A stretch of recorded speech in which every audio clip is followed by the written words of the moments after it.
We're back here again. Welcome to our 155th edition of our broadcast here in the Issues Room. Good evening. Welcome, Volcano Shelton, here with you this evening.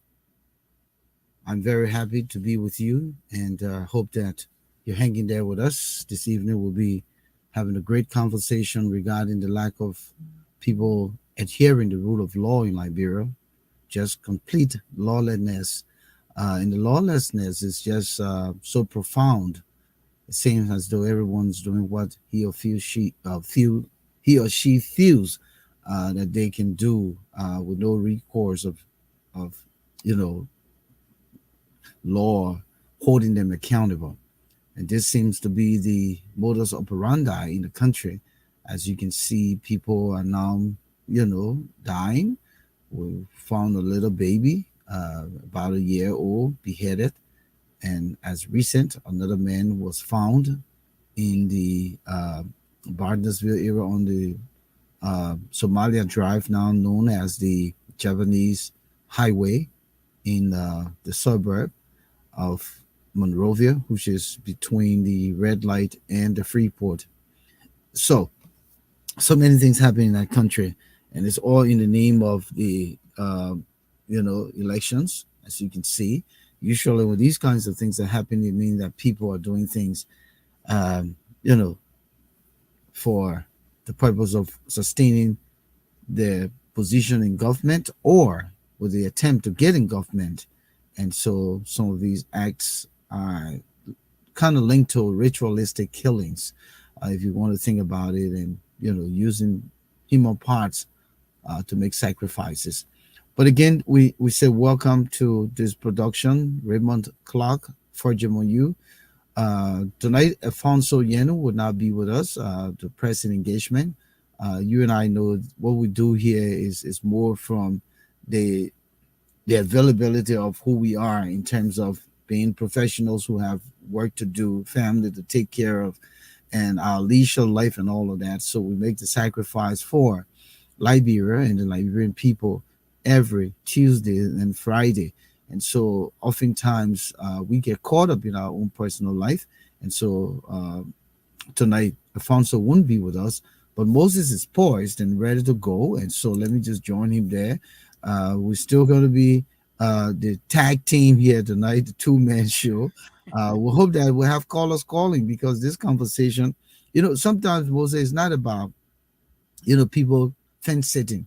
You got to be participatory. This is about the country, and even a call from you to give your perspective matters. And so it's our hope that a lot of folks will join us here tonight for this broadcast, which of course will be talking about the continued lack of respect for the rule of law in Liberia, which is a potential recipe to plunge our country in another quagmire of chaos. We also, see that those folks who are responsible for maintaining law and order are just sitting by and watching. It doesn't seem as though they have a handle on the situation. And so it's imperative that this conversation is held because we are moving toward the national elections.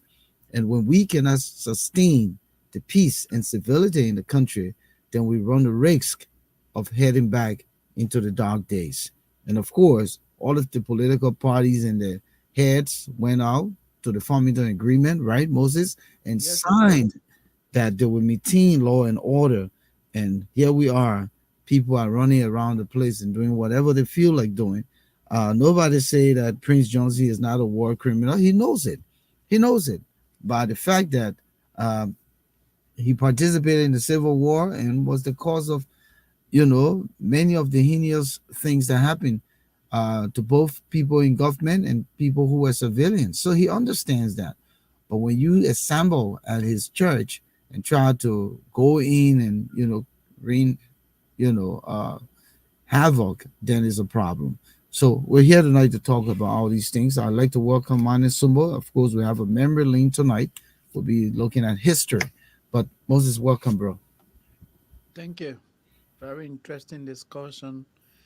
So let me join you to tell our many viewers out there to just do us a favor by sharing the link. Invite more people And like Volcano said, please try to be a part of the discussion tonight because this is about the future of Liberia. We do not want to see a situation that will reverse, the current peace and stability in that country. So it's important that you come to join us to make your contribution. That's what we call nationalism. And one thing I like to applaud President we are for tonight, and I'm taking the government side a little bit here, is that the president, with everything that's happened, I mean, not that he couldn't use some of his executive power, but he's been very mute on some of these things. And I use the word some of these things, not the things that are happening in the country, but I'm talking about spew at him. For instance, the Yeka Koluba scenario, with constant insults, on the president, and to a degree, the freedom of speech that people are enjoying in Liberia. Uh, you know, I think that's fortitude. I think that stamina, and Weah has been able to demonstrate that. So let me give him kudos on that line. But his lack of coming in and what's the word, denouncing, yeah, some of these acts, as the president who will put his foot down. That's where we have the problem, or I particularly have the problem with the president. I agree. I applaud his ability to maintain, maturity. It will take few leaders, and so we should give that to him. It takes few leaders that will say, you know what, I'm not going to be moved by this. I will continue to do what I do. But the only negative interpretation of such behavior is that it perpetuates, lawlessness. We're not saying that as president you should begin to throw people into prison, but you have to ensure that Liberia is a country of laws, but not of men. And that's where Mr. Weir has and continue to feel, significantly. And one of the things I think the President Weah, I, what I find with President Weah, and just my own subjective analytical thought about the president, is that I think he doesn't have the understanding of his role in terms of being the president and who should be like the supervisor, and irrespective of him not understanding the functionalities of every institution in the country, but at least to have a gist and understanding of what is required of these institutions and how they're able to effectuate their authority.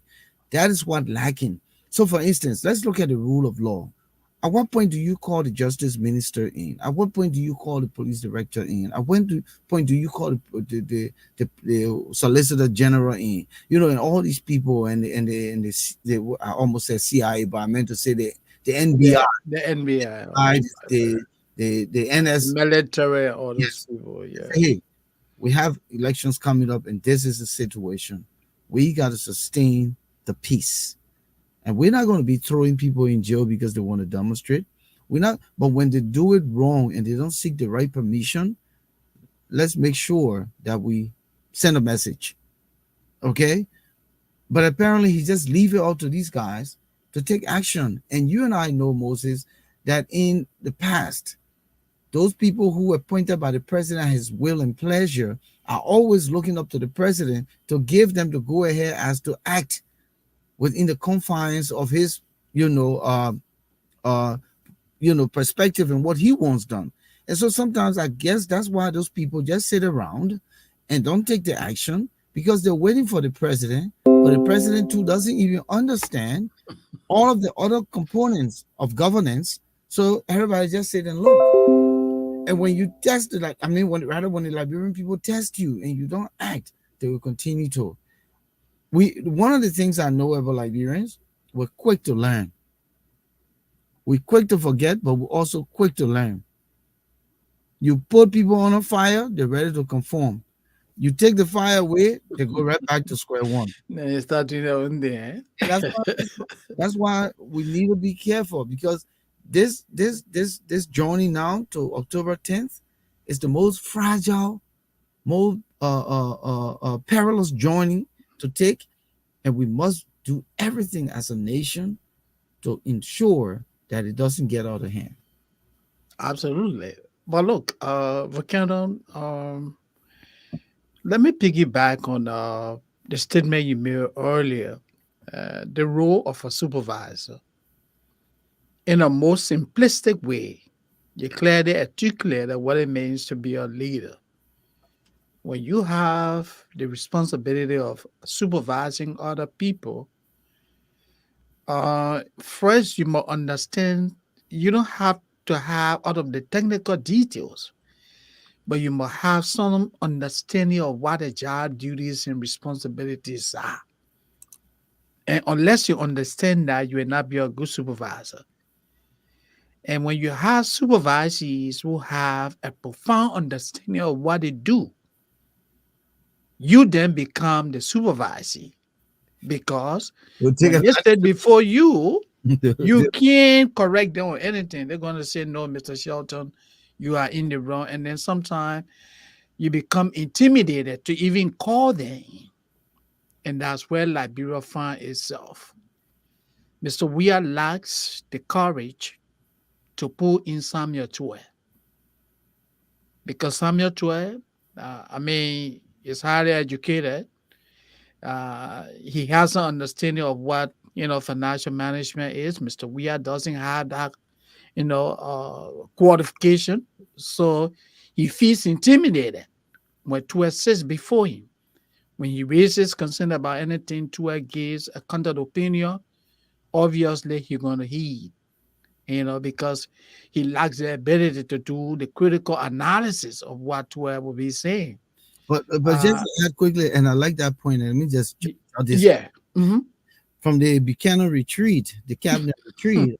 What we heard in circles is that Tua did not go. And he Right. called Tua and said, "My man, you need a report." And Tua said, "My man, I'm coming nowhere. Arico's hustling for money. You say you Yeah. want to go to London to coronation. We ain't got no money in the country.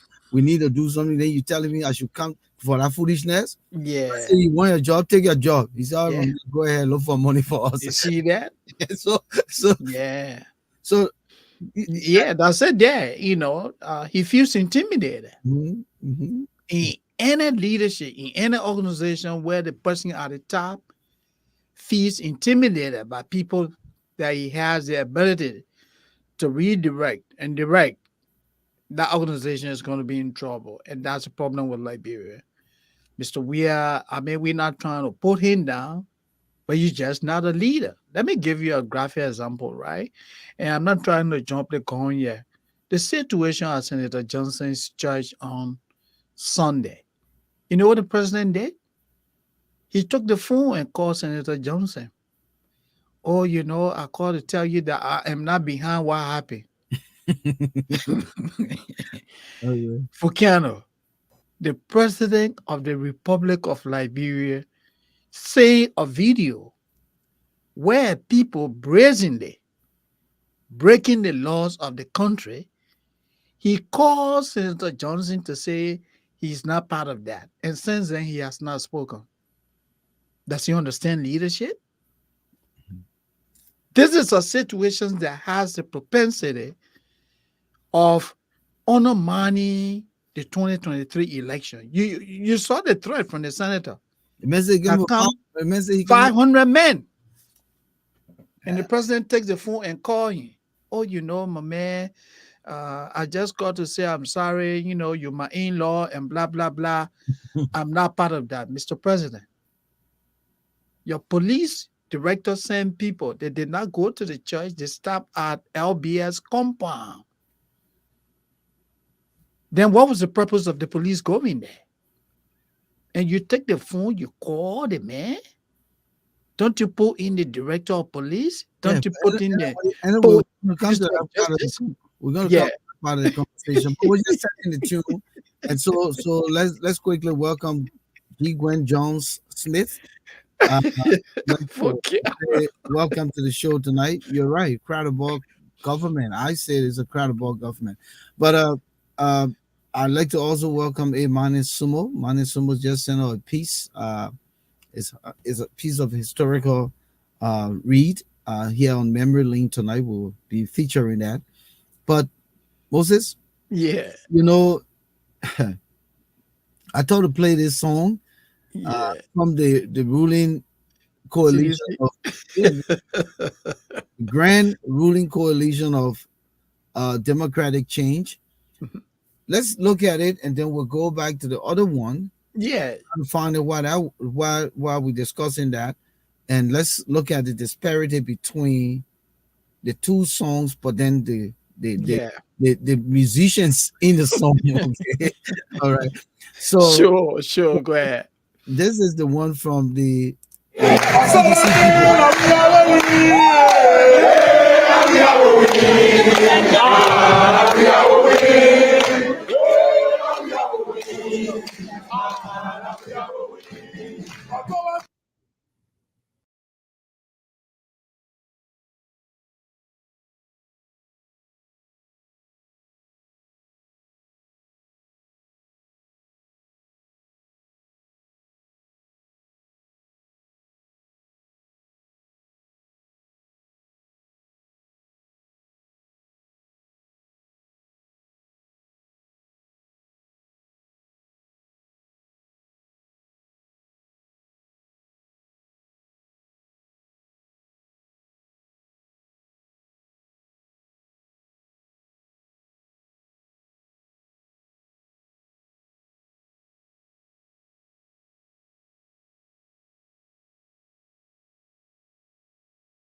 So Moses, that's Yeah. the song, right? So Yeah. look at the choir. Yeah. And if you recall the other day, the other song The that other was played, people. Yeah. The staffers. you Yeah. can see grown up people, mature people, they were sitting, no one was bouncing. And this is the chambers. And I see where you came from the other night when you said Yeah. it was the wrong president to set, Hmm. and this is what we're going to have. These are not legislative staffers. No. These are a bunch of boys from the street, probably get a $10 or $15 to say, you kind of make noise. And that's what happening. How Yeah. do you reconcile the two? Um. uh. A couple of things stood out told me, and first, like you said, let's look at the individuals in the video. Volcano. A majority of the individuals chanting the slogans or singing or pro we are song, majority of those people are young adults. And you can tell that these young people are being exploited by the leadership. It is my understanding that the chair on the executive in the House of Representatives, Representative Akaros Gray, and other high ups of the CDC mobilize those young people, put them in the street, and send them to the Capitol building, to show power. You can do that. We always say two wrongs do not make one right. Like I said, it was wrong for the other individuals that came up to endorse the candidacy of the former Vice President Joseph Boakai and Senator Cohn in the chambers. That a decision, that's something that the leadership of the legislature would have taken some punitive action against those workers. because the purpose of the chambers is not for political rallies. So now you assemble your people to the same place. Now, Volcano, what if any violence had broken up in that chamber? How were they gonna handle that? Yeah. And these are all young people. Like you said, they gave them chicken change, $20. You saw how they were conducting themselves. Compare the way they conducted themselves as compared to those that were there before them. Okay, so They stop were right there. mature. So stop Yes. there. Let's Yeah. go to them.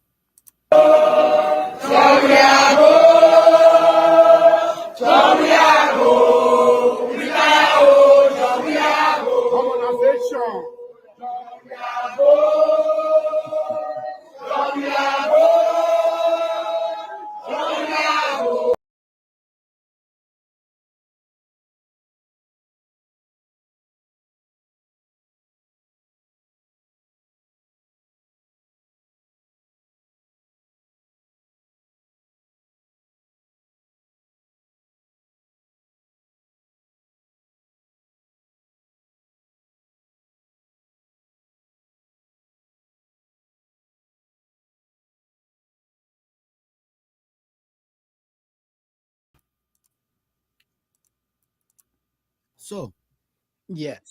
see the you see the disparity between the two videos, right?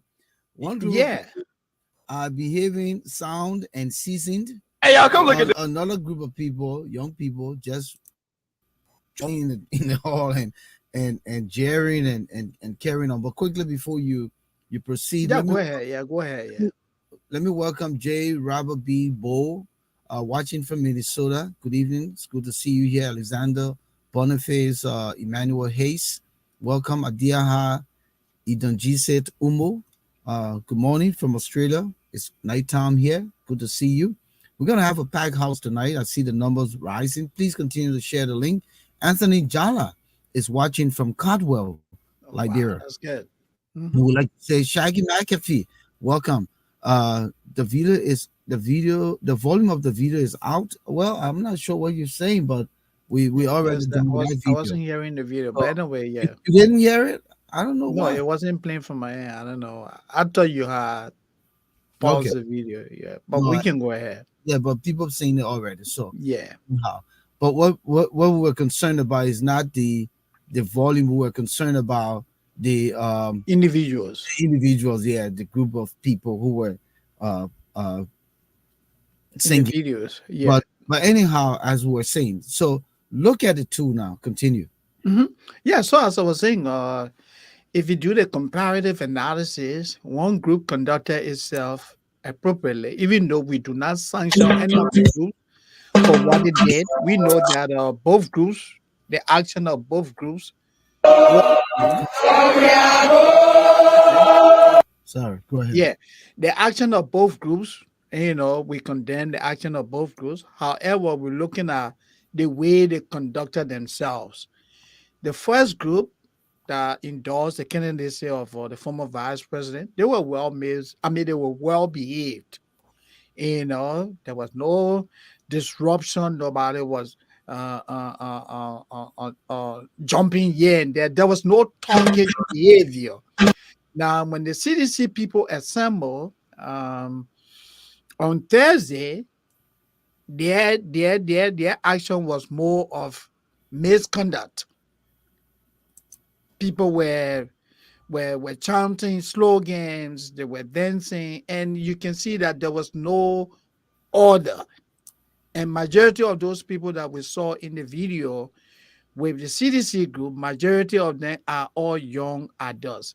And these are people that are continuously being exploited by politicians in the country for their personal aggrandizement. They do it for their own good.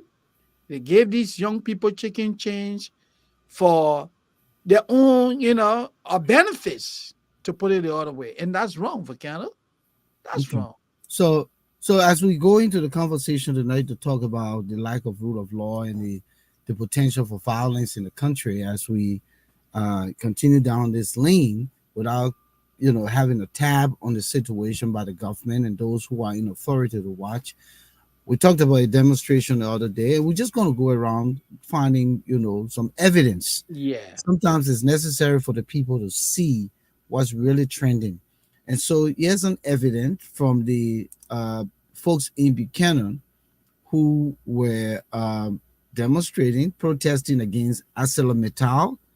Um, can you really see the video? I mean, not the video, the I still see the photo. gentleman. Yeah, I see the Yeah. photo. Yeah. So I'm not sure if I can really increase it, but I I think mean, it's, it's visible. yeah. So It's if you visible. look at, you can I see see that, the cord. Yeah. that gash in the guy's head. Yeah.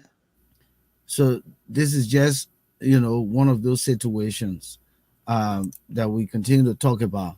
And then what we're talking about, regarding the, let me get to that one quick.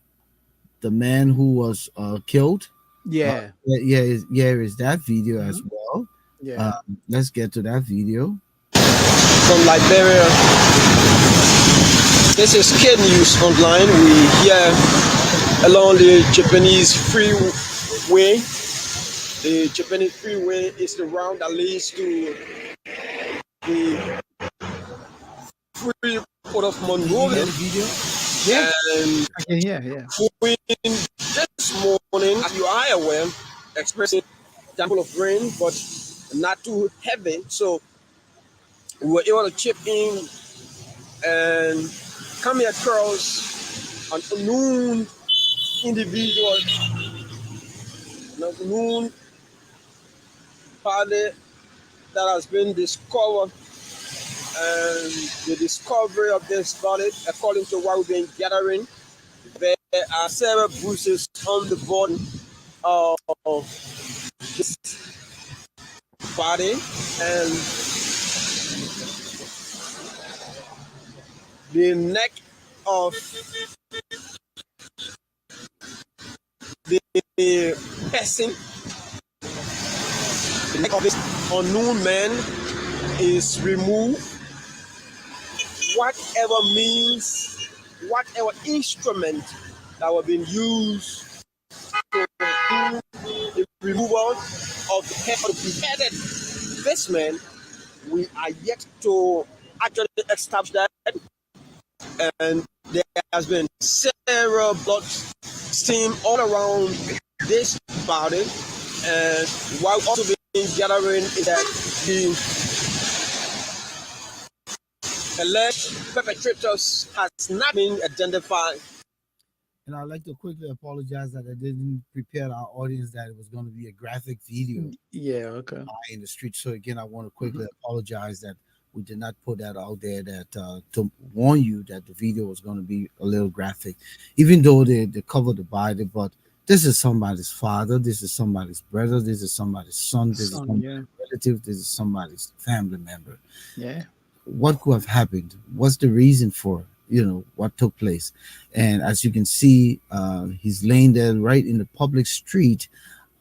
People had to bring cartoon, you know, tune Yeah. boxes and put it over him with a Put lap, away. Yeah. put a rock to hold the laptop down.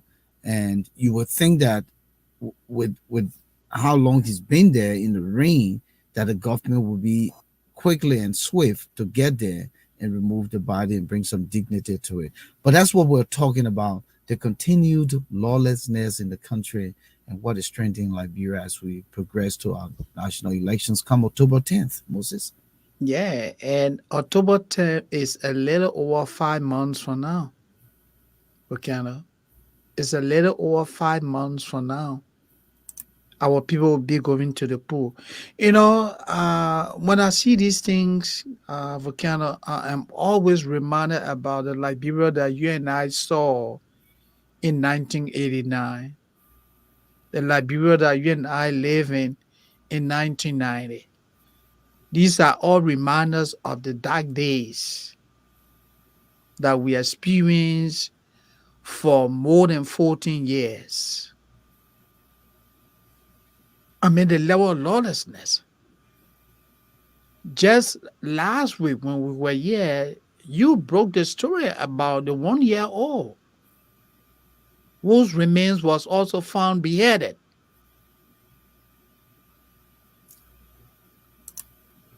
They cut, they beheaded a 1 year old. Now you have another person. I am told uh, this has become, very common in the country. It's happening all over the place now. Mhm. People are finding bodies here and there, and some people are saying that it's because of election. I'm not sure, but if people are doing this because of ritualistic reason, then I don't know where we are headed to. And everything comes back to the rule of law. When we speak of rule of law, what are we talking about? We're talking about a society that holds people accountable, where everyone is required to do things in the keeping with the laws of the country, where people are not considered law unto themselves. Unfortunately, Volcano, we have a leadership that looks the other way. Everywhere. There's a plethora of cases where this administration has always looked the other way. The most recent one, Gloria Scott, the former Chief Justice, her daughter. That case remains pending. The auditors, the auditors for Canada, and there are several other cases. Mr. Weir, the Minister of Justice, the Director of Police, they always look the other way. The most recent case, the $100 million draw case. You just took it out of my mind because I was just about to mention that Let, let me give it to you. Yeah. those guys walked away scot free. Free. That tells you the weakness in our justice system. That tells you how profoundly weak our justice system is. You can try that stuff in Thailand, in Malaysia, and these are not the superpowers of the world. But these people, they frown on those people who come in the country to create problems. But we invite the people to come and create problems, and we give them a handshake. A handshake. Not even a tap on the wrist. We give them a handshake. $100 million worth of drug, Yeah. and no one is held accountable. How did they enter the country? Who's responsible? Because money scrolls hand. Even the Attorney General of the Republic of Liberia frowns on the outcome. For once, we can give Musa Ding some kind of credit. But look, He I doesn't think even that could also be a ploy. uh, They but say, my man, Musa go and say this. yeah, but It even could though be he a gets ploy. upset, It I could. mean, why do we just put ourselves in these kinds of vulnerable situation where the country is not taken serious? Does Liberia really understand its weight in the community of nations? I have thought about this for the years now that our country has been so denigrated to the point that we're the laughing stock. But I've been recollecting in my little time on earth and what I know my country's contribution has been to global civilization. Liberia and its championship for bringing independence to African countries, its role in the community of nations. How have we gotten so low that we have not been able to reestablish ourselves to have the kinds of respect? It starts from the eternal. You and I know the story of Moses, where they say if the house don't sell you, the street Tell don't you the street buy you. won't buy you. So internally, we have not been able to fix ourselves. Now, I want people to listen to me tonight. If I've never come so strong on ourselves, I'm coming this strong. We have never been able to fix ourselves eternally. And until we do that, we cannot be respected out there. Our house is in a disarray. Our house is in chaos. Our house is in bad leadership, bad governance, corruption, people who only come for themselves and they're not even looking at building institutions that will keep the country viable and put the country amongst nations that it can be respected. So that is why the Nigerians, and I don't say I'm being specific here about people, but yeah, the Nigerians, the foreigners, put it that way, who come in Liberia and do whatever they want to do and get away because they can bribe the way through our legal and justice system. If a Nwabudiki can rob us of our citizenship, and you who were born in Liberia, Moses, are born in Liberia, have to be rationed dual citizenship, but Nwabudiki, who lived in Liberia for centuries, lied about his Liberia's, citizenship until he was caught, and instead of putting this man in jail, restituting all he gained out of the country and shipping back to Nigeria, no, they go right back and And give. giving citizenship. That will not happen in America. That will not happen in any serious nation. You got 2 diplomats sitting in a Korean jail right now. 2 Liberian diplomats from the maritime sitting in a Korean jail, South Korean jail right now. Those people don't take it for granted. But if it was a Korean man who did what he did, what those Liberian guys did in Liberia to our little Liberian girls, they would be on the plane and gone back to Korea, and those children would be left with the trauma and the scars. How are we so wicked to ourselves, Moses? Volcano, just to piggyback on what you said, all if that thing that happened to those guys in Korea had that been in Liberia, it would have taken less than 1,000 US dollars to walk away. Bribe the police. You see, look, I don't know. Advertising we're going to take that case, man. Volcano, look, we are always joking. When you want to fight crime, that's where people who work as police officers or who are in the business of criminal justice are well paid. They do that so that they can become vulnerable.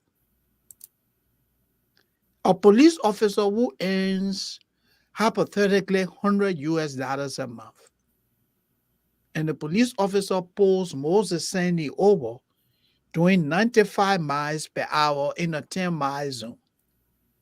Moses Sandy takes 25 US dollars and give it to that police officer. What do you think that officer will do? Can you do that in the United States and walk away? And someone will say, oh, well, don't compare Liberia to the United States. Let's take it to other African countries. So basically, the point I'm trying to make here is if you want to ensure adherence to the rule of law, you need to recruit, qualify, and competent people and pay them well. The criminal justice system, the judges, the lawyers, the prosecutors, those people need to be paid well. And you need to hire qualified people. Go to the Temple of Justice. You see judges literally begging. The judiciary is one of the least paid. How do you ensure adhering to the rule of law when the judges are barely surviving at the mercy of lawyers? Volcano? How do you ensure a compliance with the country drug laws when the drug enforcement agency has a budget that is less than $1 million? How do you ensure adhering to the rule of law? You do not empower the institutions, the police. Don't you see how underfunded the Liberian National Police is? Well, Thomas, why did you say the people go to work with slippers? Oh, okay. Slippers on. Right, I'm Thomas? telling you, Volcano. Right, Thomas? It's a job. They go to work with slippers on because when the man graduated from the academy, they gave him one uniform that is for the rest of his employment in the Liberia National Police. Yeah. But man, have you seen a police uniform turn into a tie? It turned to gray because it's blue. Normally, blue, yeah. Yeah, This government the say, word, repeatedly, and then it turns gray. Yeah, yeah, I mean, yeah. why are we joking? What's going on here? Why are we joking? And let's not miss the mark here tonight. Let's not miss the mark here tonight. It's not. I continue to say, President Weah is blessed, and he's given the opportunity to be the president of the country because the Liberian people resolved to do that. But what I don't understand of President Weah is, because you enjoy a semblance of peace, does it mean that the country is well? So building these entertainment places like these little parks, those monies could be to empower our institutions to uphold the rule of law. Do you know how much money we can sustain in the country eternally just by building our institutions that enforce the rule of law and doing it with credibility, where people have fines, where people pay for fines and all of that? Do you know how much money we can make when these foreigners come in the country and try to circumvent the law and do what they think that they can do? Can you imagine a Chinese man in the casino? He's smoking all in the casino, and somebody say, "Hey, you gave me turns." Oh, my man, this is China. Yeah. Any man telling a Liberian man this is China. That is China. Can you imagine? The person told me, I said, I'll put slap in your ear. He said, you know karate. Yeah. I put slap in your ear. Let do smoke karate. Let do smoke witty. He do karate. We do witty in Liberia. But I'm just telling you how frisky these people are. We were foreigners when we came to America. We were foreigners. Mm-hmm. But we did what was right to fit in the system, to be able to be legal and to live here and to contribute back to this economy. Absolutely. On the contrary, in Liberia, the people go there, do whatever they want, take their gains, and leave the country in peril. Leave the country in bad shape. No semblance of protection for their gains. They don't give back, and they just, even the institutions, the concession deals and all of that. The people in their own villages where they're pillaging the resources don't get anything. What type of country is this, Moses?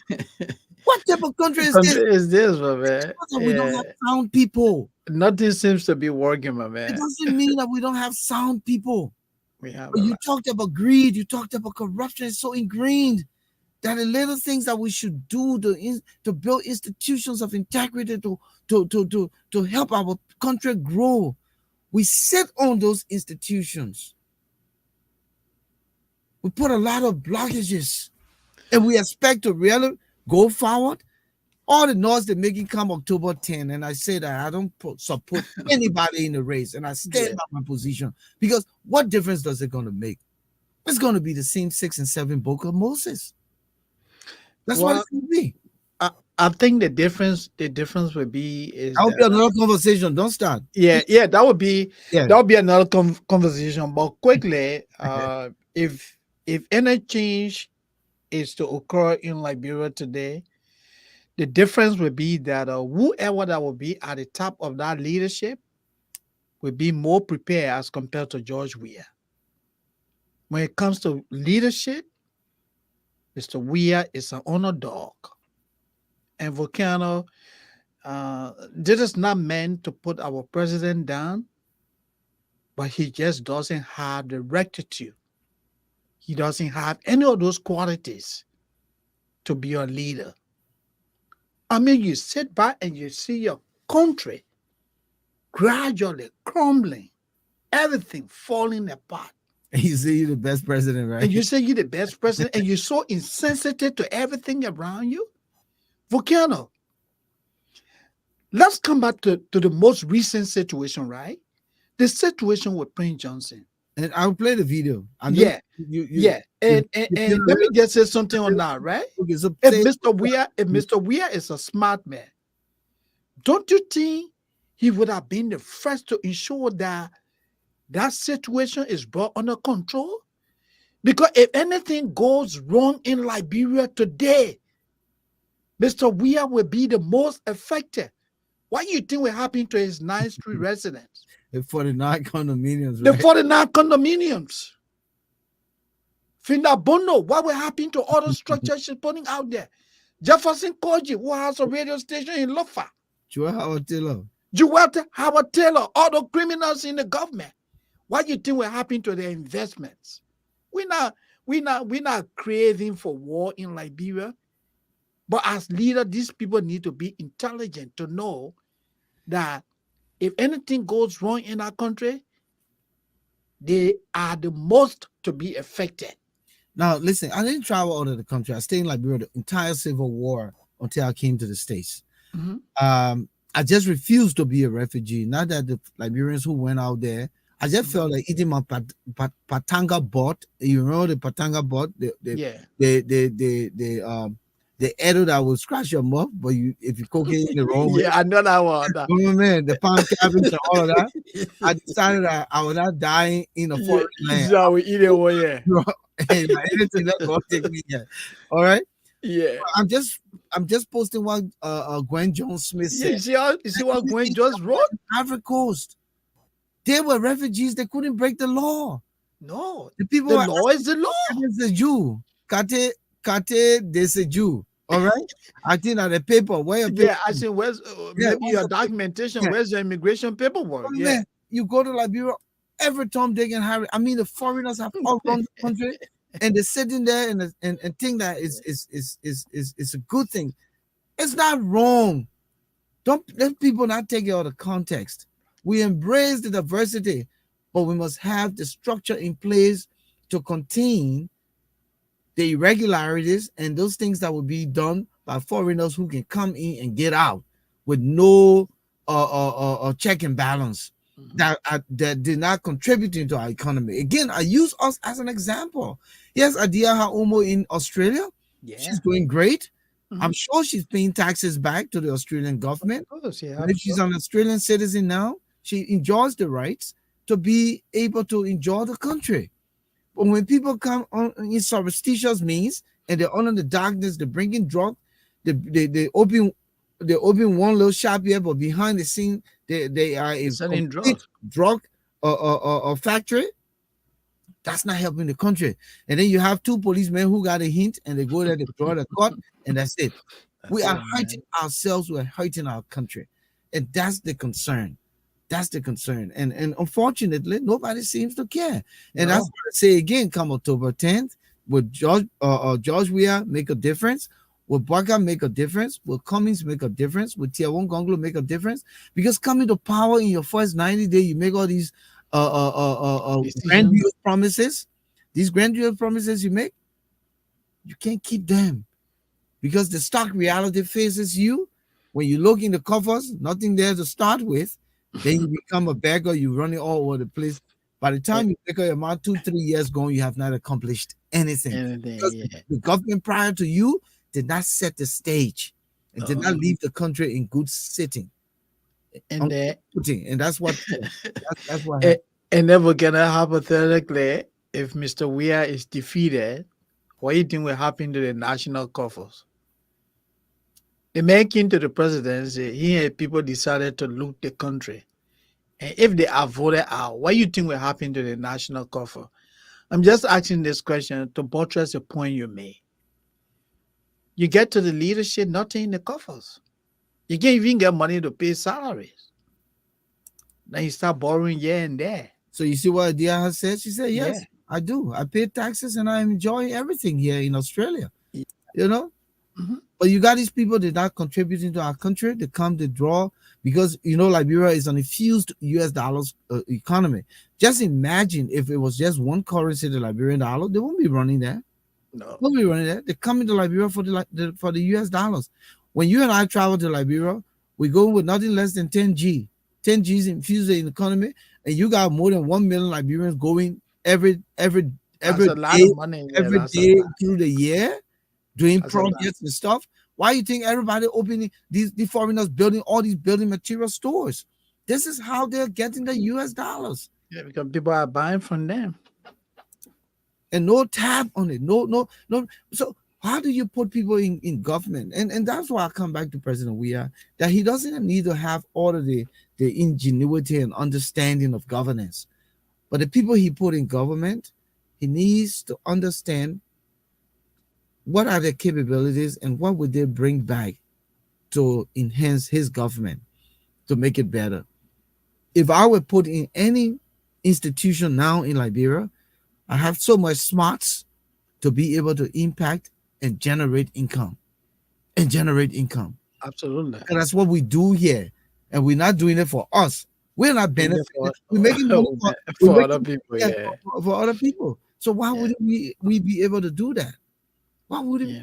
but it's sad. So you put people in these positions who are not giving you anything. There's no deliverables, there's no evaluation, there's no contact here and there, and sitting with the person and say, this institution, this is the expectation, and if I don't see deliverables within the first 6 months to a year, then I will provide the upfront resources so you can build the capacity, but I want to see dividend.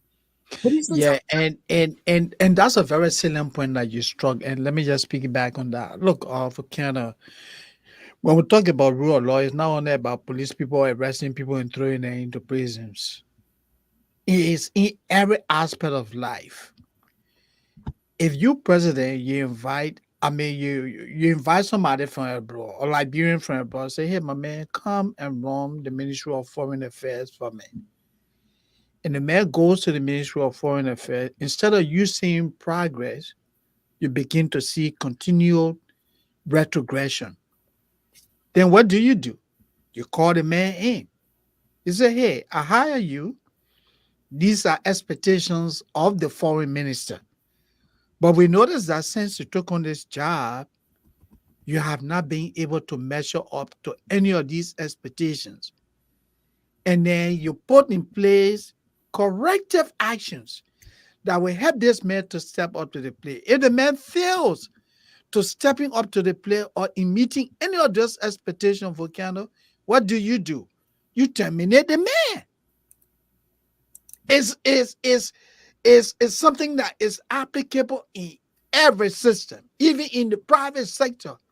If you hire me as a janitor, it's my responsibility to make sure that the building is maintained. So if you go to use the restroom and you see all the commode clogged, the bathroom's not clean on a consistent basis, but yeah, you guys continue to pay me. My supervisor is going to call me and say, hey, Mr. Sandy, we hire you to maintain our public bathrooms. But it seems that this is not working out. And if that happens continuously, what do you think they will do? But you They got to let also me go. understand, don't miss the mark. Add in providing the resources. Yeah, they provide. So Yeah, but if the we're cleaning talking about supplies, your yeah. system. So that's what I'm saying. If the cleaning supplies are provided, then of course. Yes. But you talked about the foreign minister. Yeah. What is the role of the foreign minister, right? The foreign Yeah. minister's role, from my layman thinking here, is to ensure that our diplomacy is maintained and that Abroad. we have contact with the outside world. Mm-hmm. What has Kimaya done to bring any president to Liberia? So all the presidents who come to Liberia, we are got to call and say, my man, come visit my country? Or isn't he supposed to start instigating, making contact and say, hey, my man, send we came power, nobody being here. Yeah, he's the face Yeah, of the I'm just government. thinking to Yeah. myself, but I'm not going to sidetrack. I was just thinking. No, I got you. Yeah, So, the foreign minister is the face of the country foreign policy. He's supposed to be attracting. He's supposed to be representing. But if you have a foreign minister who barely travels abroad because of the fear of being arrested, or he only travels when the president travels. yeah, when the president travels, It's then overshadowed by the president's visit. yeah, so then that's a problem. Yeah, okay. That's a Okay, problem. Moses, we're going far. It's 7:55. Good evening. Welcome to the Issues Room 155th edition here tonight. We're just discussing the lack of rule of law in the country, all of these things happening, and what could it potentially do for our upcoming elections as we glide toward October 10th, 2023. Too many things happening. We just showed a graphic image of a man who was, a video rather, of a man who was lying in the open street on the Somalia Drive, who was beheaded accordingly. Days ago, a baby at the age of 1 was also beheaded in the Giese Road, between the Giese Road Joba intersection, Giese Road intersection and the Joba, up the hill there, around the church. And we also heard about a girl who was also murdered. So these things Yeah. continue to happen in the country. Is it because we go into elections and people are looking for means of perpetuating their stay in government, or trying to usher the way into government, and the kahuna, the big kahuna, is telling them, say, listen, you got to bring him apart. We're also looking at protests and on all these different group gathering, people going to legislature, petitioning legislators, and all of these things. So much going on in our country, and we are beginning to be afraid. What could it turn out to? So again, we say the conversation here tonight, we want you to participate. We'd like to see you coming, and we'll be opening the line at some point. We also have the memory link, and we have the what type of country is this. Flomo Livingston, welcome. Thomas Awaji, great to see you in the house. It's a pleasure having you here tonight. I saw someone, Dorothy Sivis. It's good to see you. Shaggy McAfee, good to see you. Ram Snodden, of course. He says the police uniform, they've used it on Terry 10 sky blue. You said gray, but he says sky blue. So what from the police? And then the son of Peter Boy uniform. The next guy from the police academy again, one uniform. The boots they gave him, if it's spoiled, No. way. So, they said welcome, Gregory Himinha, our man Gregory Stem. Yeah, Greg. Yeah, say hi to him for me. Great photojournalist. Yeah, Maria very good Pastel, photographer, my man. another beautiful viewer who's joining us here tonight. Maria, it's good to see you. Good to have you here in the house. Stay with us. And Maria is learning a lot of Liberian politics. I mean, the situation she's learning from the country. So she's love to be here in the issues. Trying to follow. Anthony Jala, good to see you, my brother. And J. Robert B. Bo. Yeah. You, Alexander Boniface Hayes, rather. We have our man Alphonso Yeno. He finally showed up. Just right, he did. Just at the intermission. He finally made it. So let's Alfonso. Alfonso, I know we already gave excuse for you. You're a busy man. You know, and this thing we're doing it free, so we understand. The day I can come, you will handle it. Yeah. Man, I see these people say the memo not come, man. No, what's happening is that quickly, let me recognize Nelly Pele K. Sumo, who is watching from St. Louis City in Missouri. Welcome, my brother. Thank you for joining us. Go ahead, Alfonso.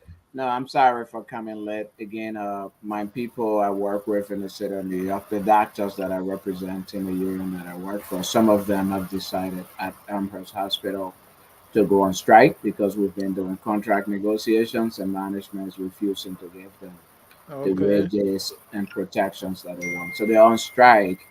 So yeah, that means I have to go there and make sure we continue the process. So I'm sorry for coming late. It's better being here. We in the second half. Quickly, Emmanuel Jackson, welcome. You say you just got a new phone. You're uploading your data. Well, quickly, I also want to quickly give a happy shout out to our boy Hassan Kewu, one of our discussants here in the issues room. He graduated this week with his master's in communications, health communications, from Johns Hopkins University, the prestigious Johns Hopkins University. So Hassan Kewu, congratulations to you on behalf of the issues room, the brothers here. We're proud of you. Job well done. You'll come here to join us and talk about,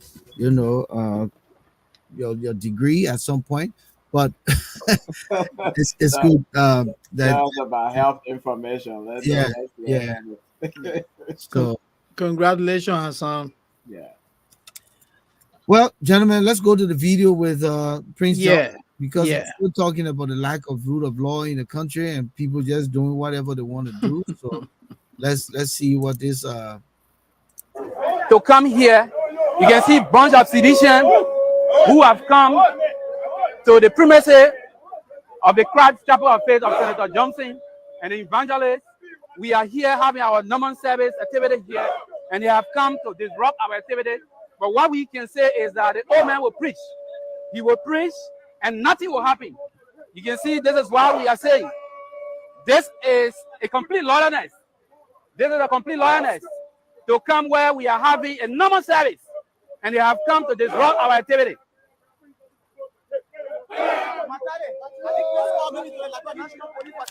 Yes, I posted on my page. I posted on my page calling the attention of the Liberia National Police to come because we see this as an affront. We see this as an affront.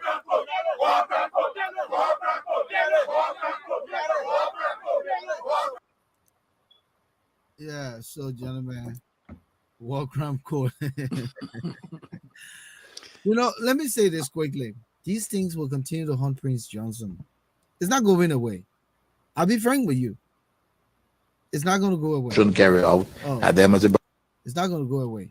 So, what do you make of it? Even though it's not going to go away, but there's a way for people to express that, the sentiments around Prince's involvement in the Liberian Civil War, his contribution, what he did, and how they feel aggrieved, and what's the route to follow. Again, until justice is served, these things not going to go away. So Prince got to be around he's going to be around dealing with this for a long time. Let's come to Alphonso, Yeah. Thank you, guys. So I think really, I think the action by those guys, and definitely the people who supported them and sent them there, is very disingenuous. They're trying to play political football with the issue of human rights and accountability, which is sad, and it's an affront to those people who are actual victims of human rights abuses during our civil war. Second thing I want to say is that Prince Johnson is not the one responsible for setting up a war crimes court in Liberia. It's the government. So if the government wanted to do so, they could get it done. I remember very well in Sierra Leone when the Sierra Leonean people decided to set up a war crimes court. It was the president, what's his name, Kuroma. Sorry, what was it? The Omer Kaba. Yeah. Dr. Kaba wrote the United Nations and asked for assistance to set up the war crime court, and was set up.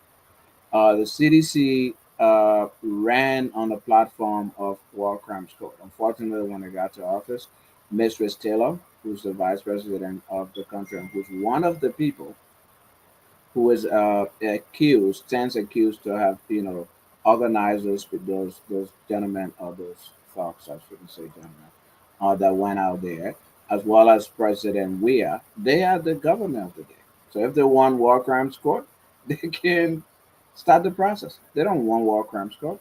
The interactor they have, Prince Johnson, endorsed them, and they won the elections based upon, partly based upon his endorsement. Now that Prince Johnson has disendorsed them, they want to play political football with war crimes and with victims, and that's unfair. That's terribly unfair, and I think they're playing with fire. If they're trying to undermine our fragile peace, if they are organizing these types of things to disrupt people's activities, including church service. In as much as we all believe, I believe very strongly, and I've seen it myself, that Mr. Johnson, either directly, both directly and indirectly, committed some war crimes. He also does have his rights to worship. We have religious freedom protections in Liberia. And if you want to prosecute him for whatever crimes, then you go through the legal process that has been established, through which we should hold people accountable, not those. Yeah. So Moses. Yeah. Look, I agree with the both of you. Everything you guys said. When we talk about holding people accountable, that begins with the leadership. So if you talk about establishing the war crime code, Mr. Johnson or Senator Johnson is not above the laws of Liberia. And he's not the only war criminal. Even Jua Howard Taylor herself, she's an associate of a former war criminal who is currently serving 50 years imprisonment. So to call someone a warlord or war criminal, and you're talking about war crime court, Jua, where will you be? You benefited financially. And look at what Amma Fremont says there. Yeah. Liberia is the first country in the world that made a former warlord's wife a vice A president. vice president. Has she taken a closer look at herself? Is she the hypocrisy? Joel is not a clean person. And so since So we got to that point, let me yeah, play a video quick sure, so to bring sure. that. Because Yeah. her claim to in this video is, what if Boycott dies? Yeah, play that. Then Prince Johnson would be the president because Yeah. of Jeremiah Cohn's relationship. Mhm. But how can you sit there and start to hypothesize, what if Boycott dies? It's like she wishing the people evil. Yeah. Do you know that you could die before Boycott? Of course. That's now. Oh yeah, life is unpredictable. You must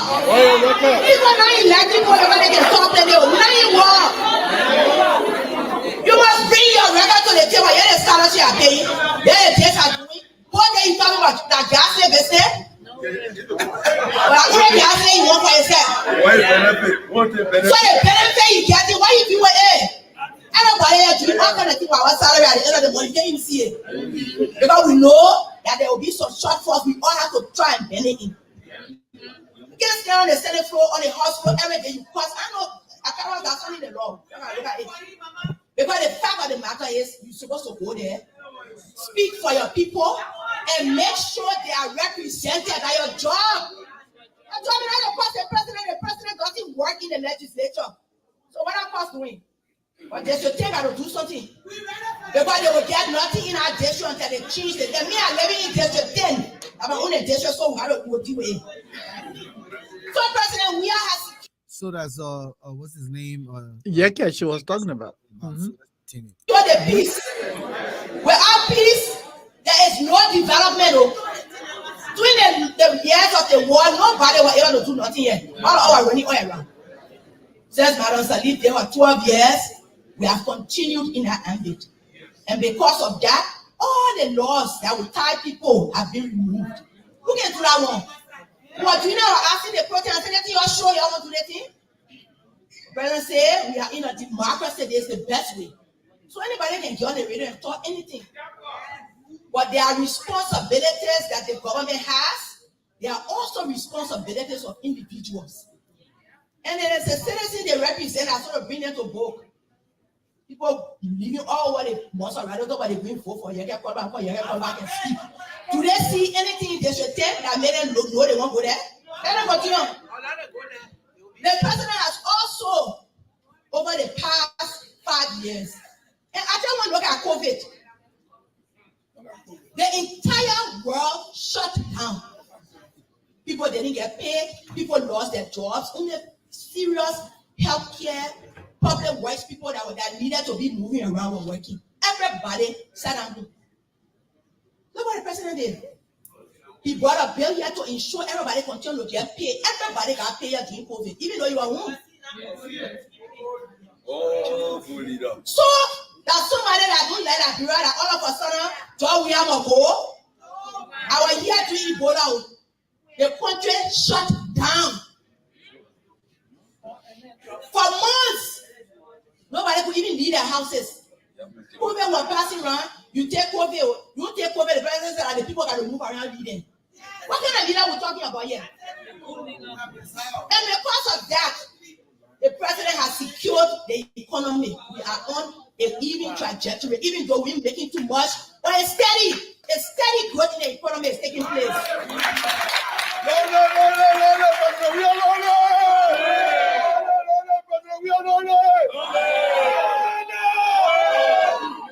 Another mandate of people who want rescue mission. Now, rescue mission, I'm talking. And I'm talking. We must deal with the issues. Not all the economy one. lifting people out of poverty. There are all kinds of programs that we've gotten support for to our partners all across the country. People are getting trained, market, all kinds of things happening. So people now as destitute as they were. So this is somebody who loves the people of Liberia. There have been new opportunities being created. Right now, the Ministry of Youth and Sports, just in Monserrat, they're almost $18 million. They are going around doing some assessment of the community, finding people who got a small projects that they can help them with. So that money will be given across the country. So if there's somebody who didn't care for human being, you'll be doing that one, you'll say you'll bring that one else. We have to make sure the money we need for elections are there. So we have competing needs. Auntie a bit less than 1 month and a half that going get paid at the white case. What's that? Everybody get paid before the end of the month. And we are working on an economy to grow and develop. Every day the president is concerned about concession agreements. How do we make them better for our people? People say, I ain't care for yourself because you're president. And the one that grew up in our food to eat, the president said we have food. But you're not concerned about yourself. But we are trying to find support for our people. So how can you say that you want to rescue something? Why that now? I need to find out what they want to rescue. I think they want to rescue themselves. And I want to take my time to start to say so many things. But I want to say one thing. This team that they are putting together on their side, Boyka, Kunti. One of the 5 as well. Yeah. So I just want to ask you one question on your press people. God forbid people elect Vice President Boyka as president. He died in seat. Who will be president? So we're going to make Prince Johnson president?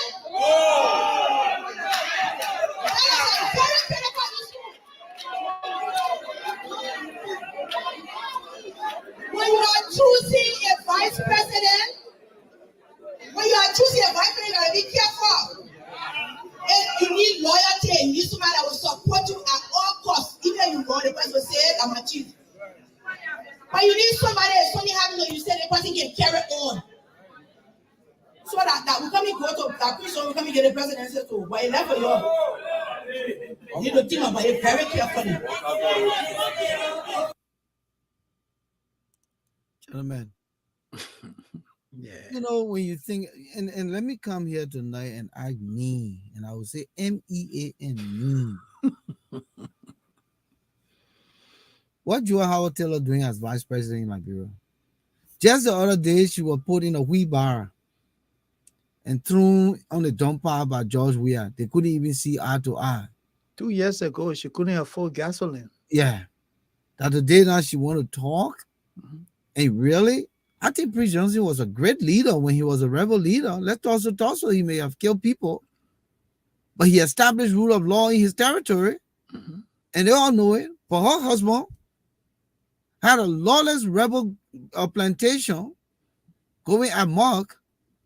And yet she married him. She knew his history. The woman has been a grave seeker. She doesn't have the regards for the people of Liberia to sit here and talk nonsense. Is Joa Howard Taylor for real? She should be ashamed to even make any comparison here because she's not recluse from the situation. She married and had a child by a rebel leader. A murderer, not only a rebel leader, a murderer, a notorious murderer. Yeah. And the people who lived in the war of Liberia would say that Prince Johnson had a better control of his fighters on the Bourgeois Island compared to the NPFL who had the greater Liberia in the entire country. Mm-hmm. So Joa, you know what she's talking. Gentlemen, Joa said the old man ain't got long to live because she's a chief medical officer in Liberia. She did all her tests. She know what's gonna happen. So the old man ain't got long to live. But Moses come here and then Alphonso. But look, Volcano, you say everything. What the vice president did last week is about public relations for Mr. Weir. She laid all the justification as to why George Weir has to go. Let's look at some of the falsehood that she put out there. She said during COVID, Mr. Weir paid salary. She correct. Yeah. When they came to the presidency, was it only about paying salaries? When people work, don't you pay them? Is that anything to boast about? If I work for you, Volcano, and you pay me regularly, is that something you be going around? So yeah, I pay the man. I'm working. You're not giving me free money. We must clap for them for doing Yeah, it. we should clap for that. Joel, is that your public relations for re-election? Yeah, paying salary. You need to think that twice. Look, that's what we're talking about. To tell you that Joel Howard Taylor is a detector, she's no different from her imprisoned husband, Charles Taylor. Let me add this quick so that people understand the alignment here. We're talking about some of the statements from the people in government that can inflame the situation and lead our country down the path of chaos. Absolutely. And causing the lack of rule of law in the country. And you would think a vice president will come and be professionally balanced and say what is right. In fact, when they interviewed her the other day, are you aware? Did you send people? She didn't say anything. She just said, I condemn. And then she kept walking. She didn't answer the question. So we just trying to look at some of the people in government who could be responsible for this. But go ahead. Yeah. And so as I was saying, Volcano, right? To tell you that this woman is a detector, she said because of Yeke Koluba, District 10 has not benefited and will not benefit from the Weir administration. Is that a good PR for the administration? Does she know the number of persons that live in that district that may decide not to vote for Mr. Weir as a result of the gibberish that she just spewed? Does she understand that? Is she telling us that because of one man, a whole district should go down? Is that what she's telling us? Joel, you have done more harm than good. She talk about Omer Boaka is sick. Hey, man, Joel, why will you go that low? Who are you to determine whether this person is going to live or die tomorrow? Is she telling us now that she's the creator? What made her believe that she can go to bed tonight and die and the Omer will still be alive? Is she a medical doctor to decide who dies or who doesn't? Does she not know that it is wrong to discuss someone's medical record publicly? And this woman is a quote unquote a PhD. No. She doesn't have a PhD, Moses. She has an honorary PhD. Yeah. No. An honorary degree. PhD. No, Moses, stop that. Don't open a whole different conversation here tonight. Don't do that. Look, you know what? Let me exit you and bring my No, so forget it. Let me take that on, right? Let me take that on before you give me. I'm PhD. Yeah, okay. I'm coming. Go ahead. Let me clarify.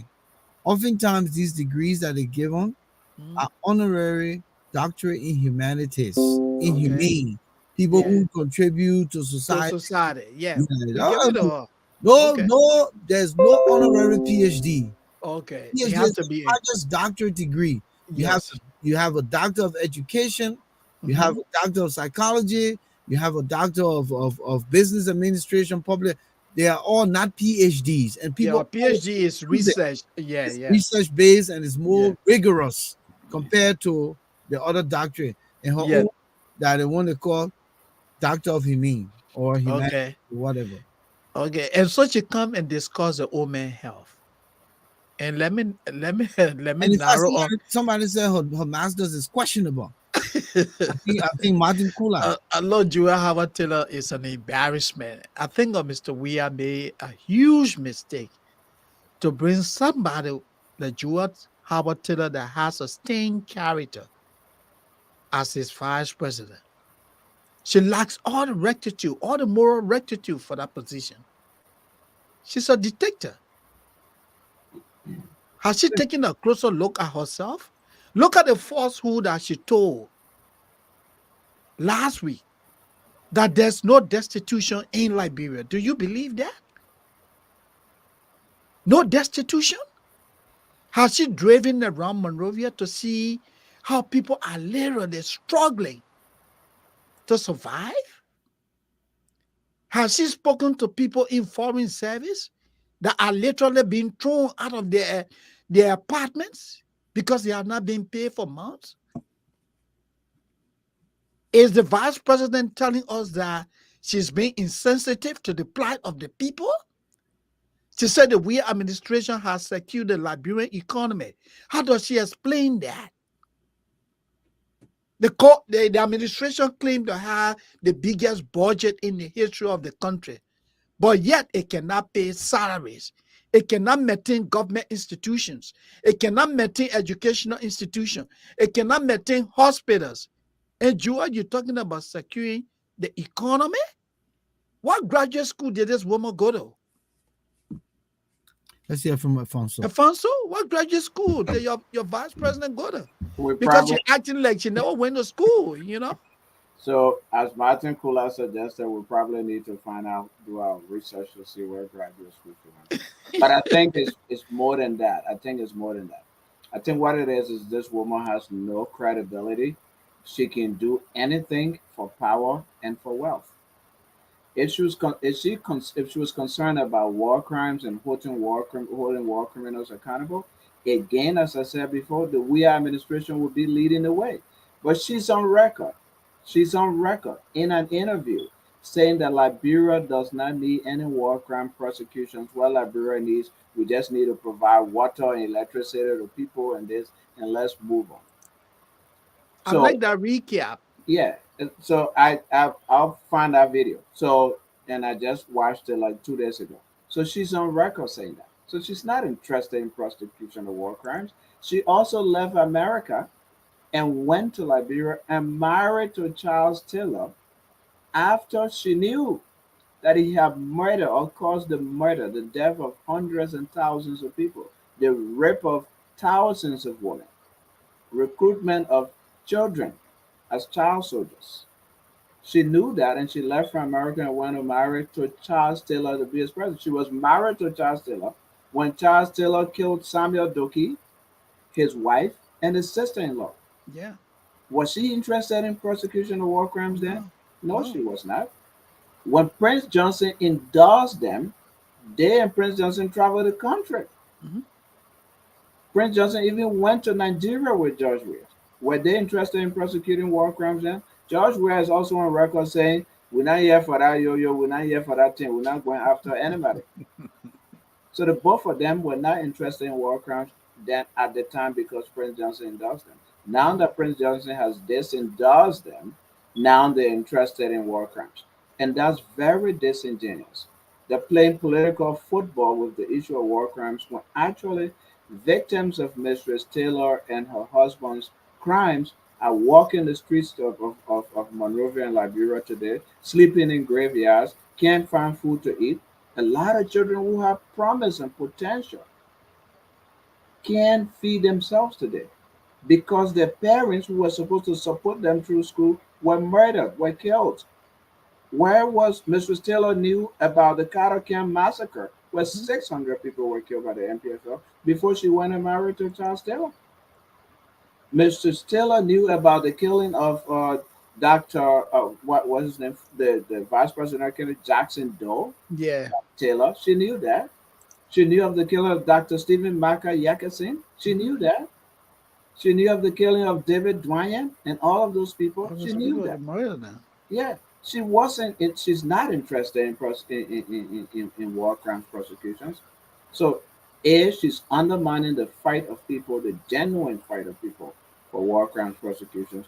B, she's playing political football with war crimes, thinking that that would give them vote. This woman can practically do anything and for power. She was living with Charles Taylor in Congo Town when they had the Watanga base over there. I think that if you remember, the slogan or whatever for Watanga was Watanga, where death is better than life. No, where, what is it?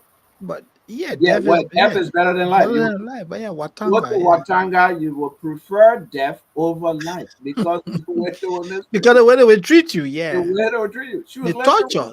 yeah, she was living right there when The that was torture. going on. When we were fighting those things, she was living right there with Mr. Taylor, Mhm. hearing the cries of people at night when they're being tortured and murdered. And she was laying in an air conditioner home at that time, sleeping, Absolutely, eating absolutely, 24/7, regular 24. meal. When she was sleeping with Charles Taylor when he was planning the murder of people, when the National Bank was in their white flower. Mhm. Every evening, every money penny that was collected from revenue was taken to Taylor House. So she was bathing in that wealth as people were suffering. She shouldn't come and say what she's saying today at the detriment of the people who are actually suffering. I think that's disingenuous. I think she's very, very not credible to be the spokesperson of a war crime. She's undermining our efforts and undermining the peace of the country, especially. Sending now, Prince Johnson is saying he will also bring his group of people to protect him. Sunday. Sooner rather than later, the whole country will have its own cliques of people in their own area protecting themselves. Where are we going to? She's undermining the peace of that country, and I think she needs to be held accountable for that. Thank you, Alfonso. Let me just say quickly, when you think about a Joel Howard Taylor, what they forgot to know here is that Prince Johnson was one of the formidable forces in the Liberian Civil War. Just the other day, he was the man that Taylor couldn't even stomach and had to take Ecomog to get Prince out of Liberia. Just to clean the pathway for Taylor to become one of the state council men Yeah. who served on the state council government and later became president of the country. Had Prince hold his base in Liberia, Taylor was never going to be president in that country. Was never going to resolve the peace. So Prince played rather his part in showing that ECOMOG came, the peacekeeping force came when Taylor refused the support of the international community and the peacekeeping force coming in to broker peace in the country. So Jua Howard Taylor is on the wrong side of history. And it saddens me that we don't have women of rectitude like the mother Dukley Yeah. in those days and credible women like A. Doris Banks Henry, women who were powerful women who when they spoke the country listened.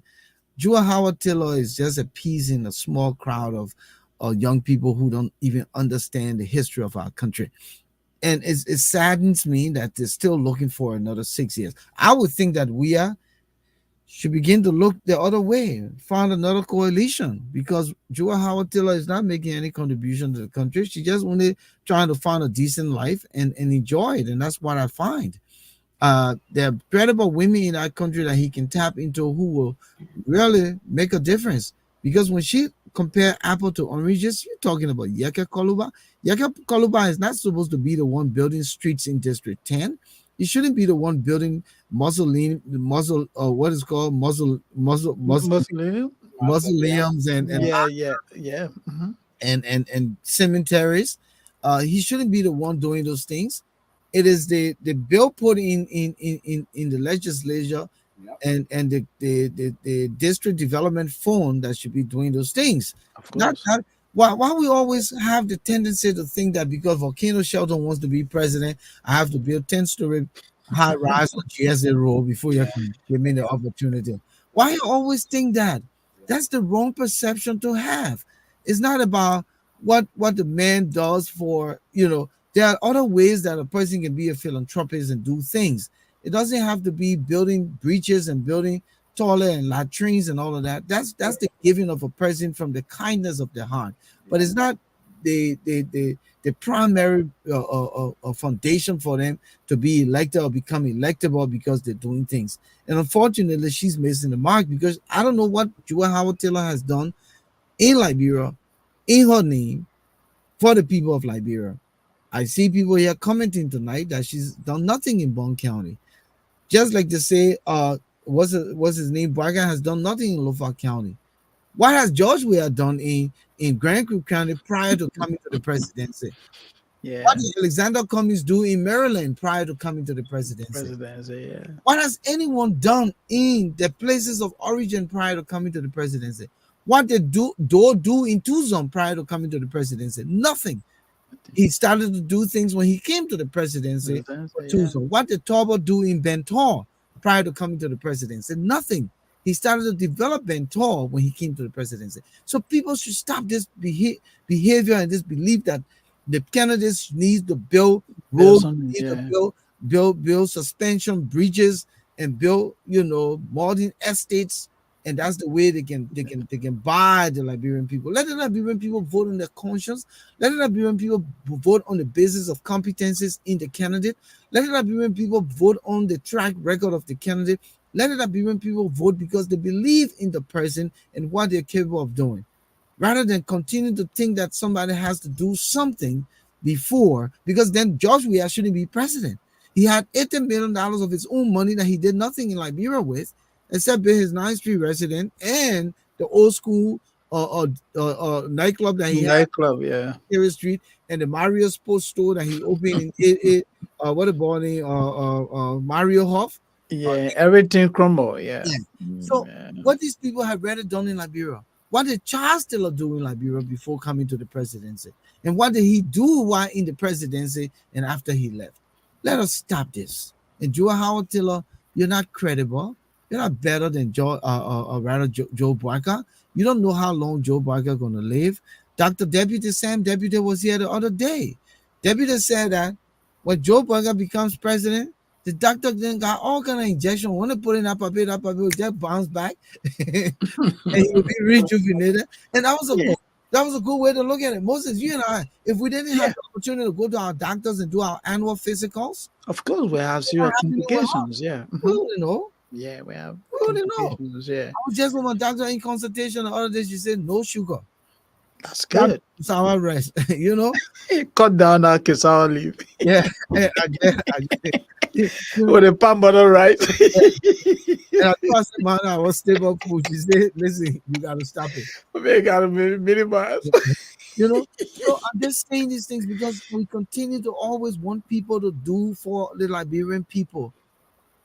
We have enough to go around the room. We have enough.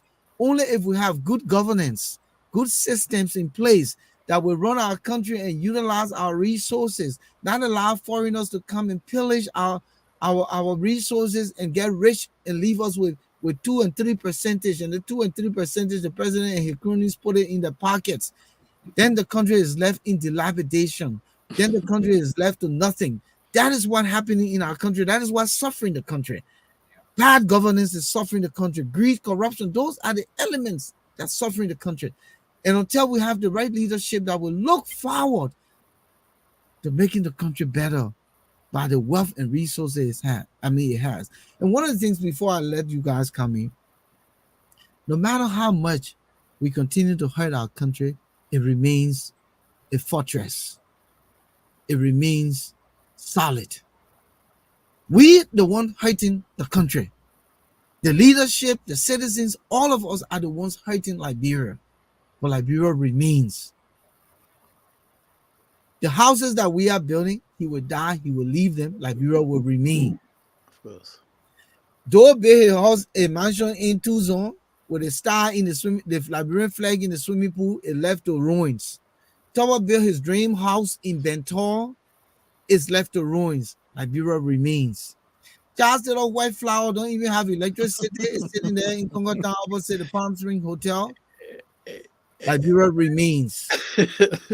Ellie Johnson, Sally, whatever she's done, all her things that she's doing, instead jumping in our business, she will die, she will go. Liberia will remain. Issues room, all of us here will Time we take our exits. room. Maybe our kids will inherit and say, our papa didn't use to top playing. That goes.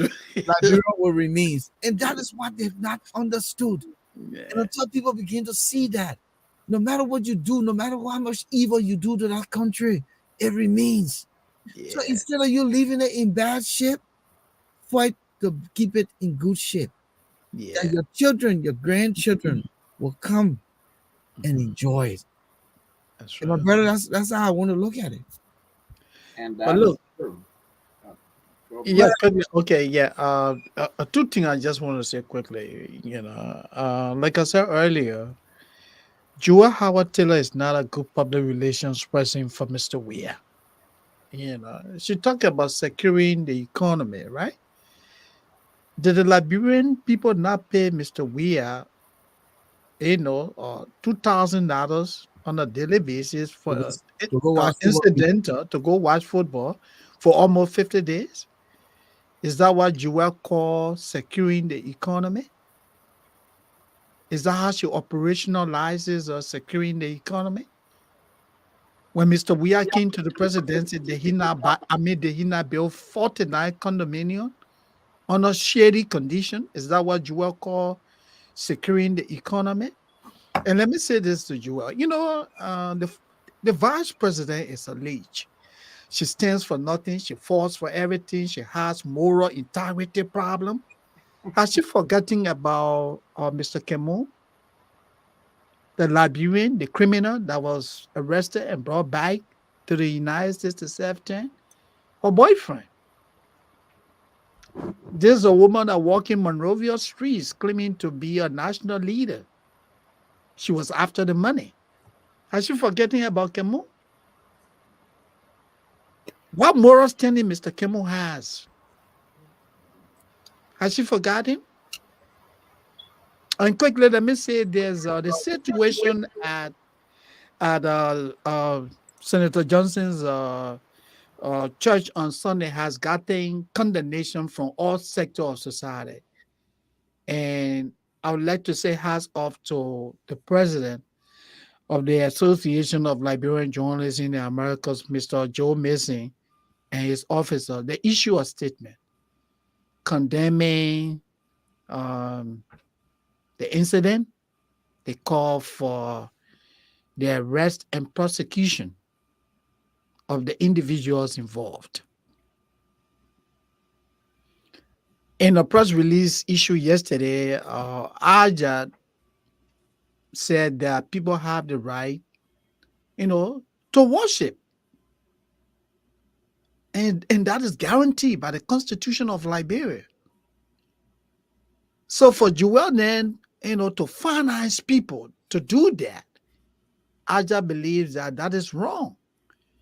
And so, Mr. Mason, you and your officers want to say thank you. The issue room wants to say thank you. And now we're looking forward to hearing from the press union, FIJA, the Female Journalists Association of Liberia. We have not heard anything from them, but I'm not sure FIJA will say anything because Mr. Weir is the landlord for FIJA. So if FIJA issues a statement today, the next day they will be evicted. So we haven't heard from FIJA, we haven't heard from Eula, and we hope that Eula will come and take a position because this is about the future of Liberia. Alphonso. Lifting people out of poverty, which I think is just blatant lie. Any and every literature on Liberia on the issue of poverty, on the issue of crimes in Liberia will tell you that poverty has risen very sharply in Liberia since the WIA administration, the WIA Joel Howard Taylor administration came to power. And there's abundance of literature on that. So what she's claiming that somehow they're lifting people out of poverty is totally and blatantly untrue. She talked about securing the peace.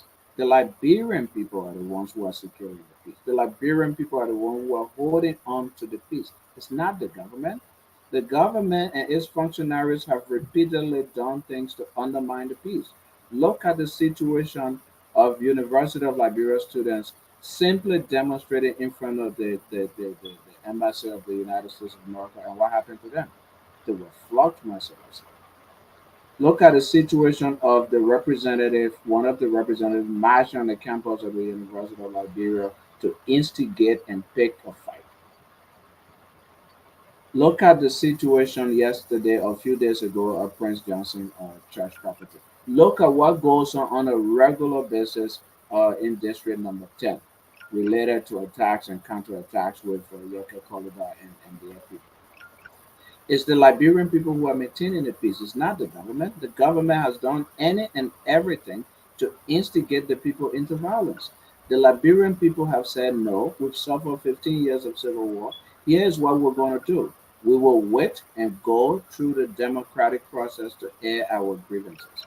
We will not resort to war. We don't want another war. So definitely, if you talk about maintaining the peace in Liberia, that award, if there's an award at all, it should go to the Liberian people who are actually patiently waiting for an opportunity to exercise themselves. Let's talk about Volcano. You talk about the issue, this cancer in Liberia.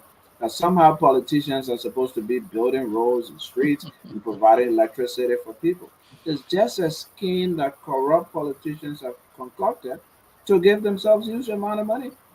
I, about 4 years ago or so, or 5 years ago, Joe Howard, 5 years ago, before they were elected, Joe Howard came to the States right here in Philadelphia.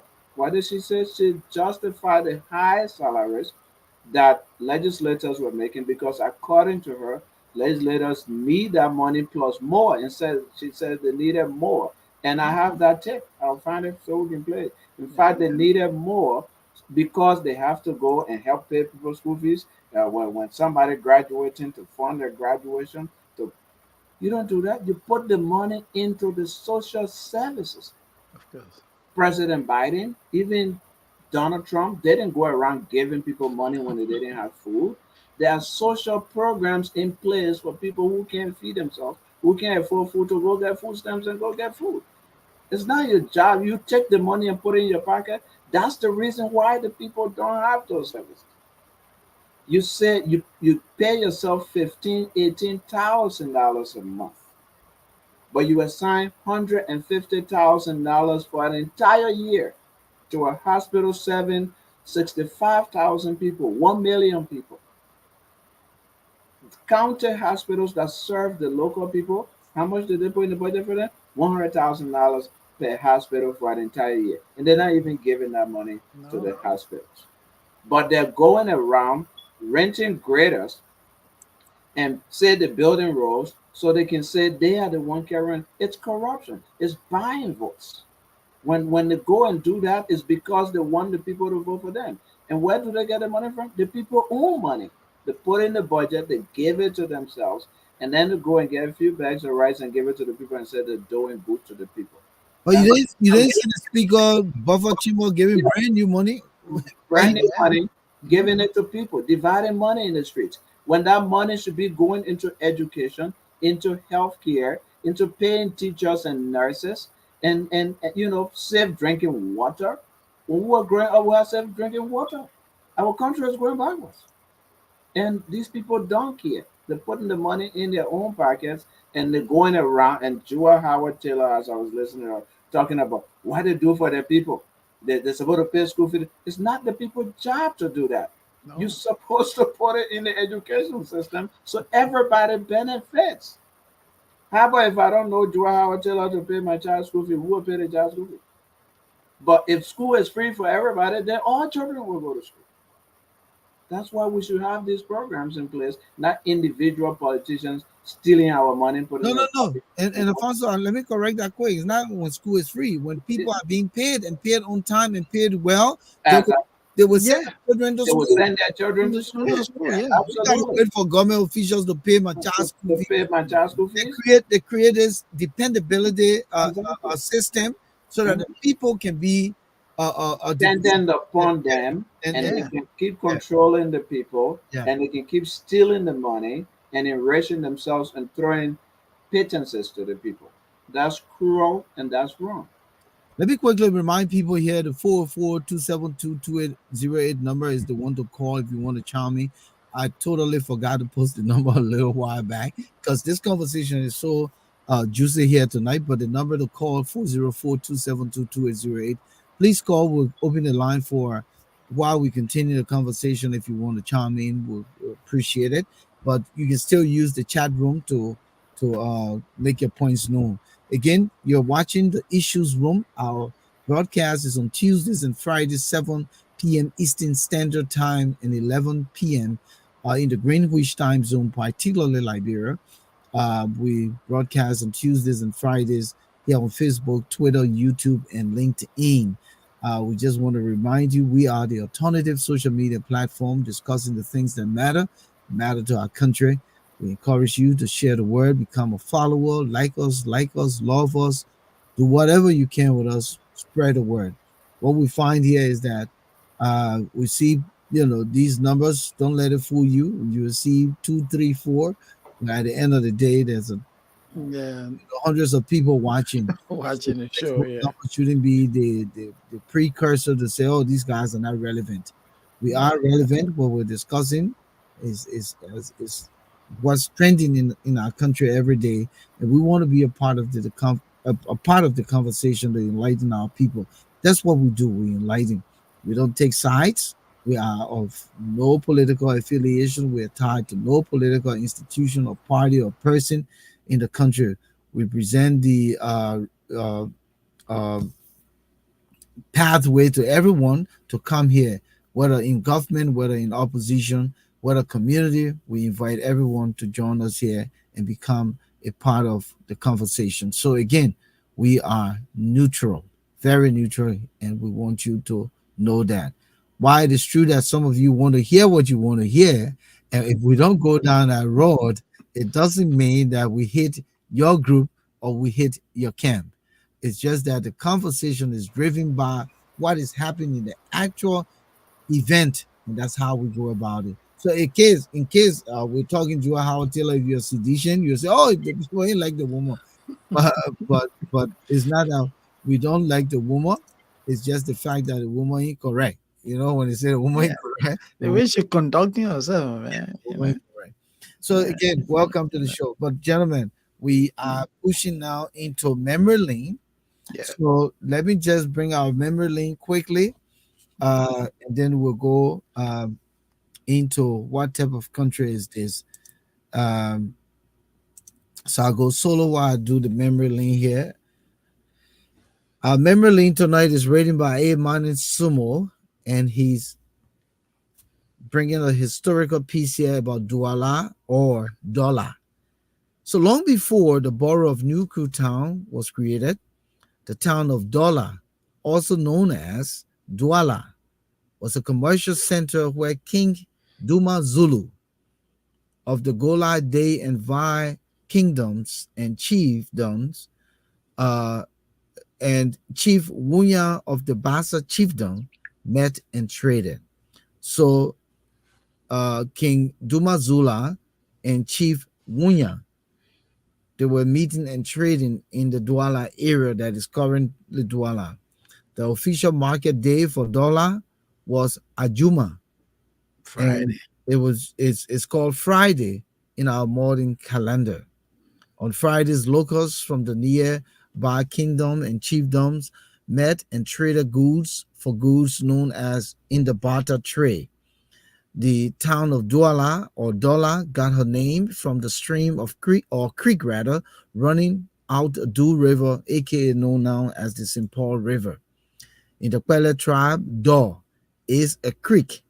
La in Pele means mouth. Thus, Dola or Douala means the mouth of the Dor Creek. Let's get it clear here. The original name of the St. Paul River is called Do River by Gola people living downstream. The Do core or core in Gola means down. So down the Do is Dukor or Dukor. Now, the original name of the upper St. Paul River in the Republic of Guinea and Bon County, respectively, is called Diani River, Guinea, and Nyandi River by the Pele people in Bon County. And Bon County is in Liberia, for those of you who don't know. Stockton Creek is a distributary of the St. Paul River, and Daw is a distributary of the Stockton Creek, and the town along the Daw is called Dola or Douala.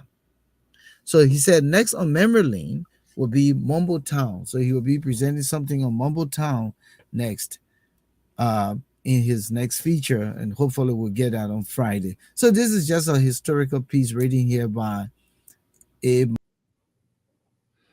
It's a beautiful piece for Canada, and maybe we need to find a time to bring um, Dr. Smo in to share with our many viewers his thoughts. He's a very good creative writer, and I think somebody like him should be celebrated. So, on behalf of the Issue Room family, Dr.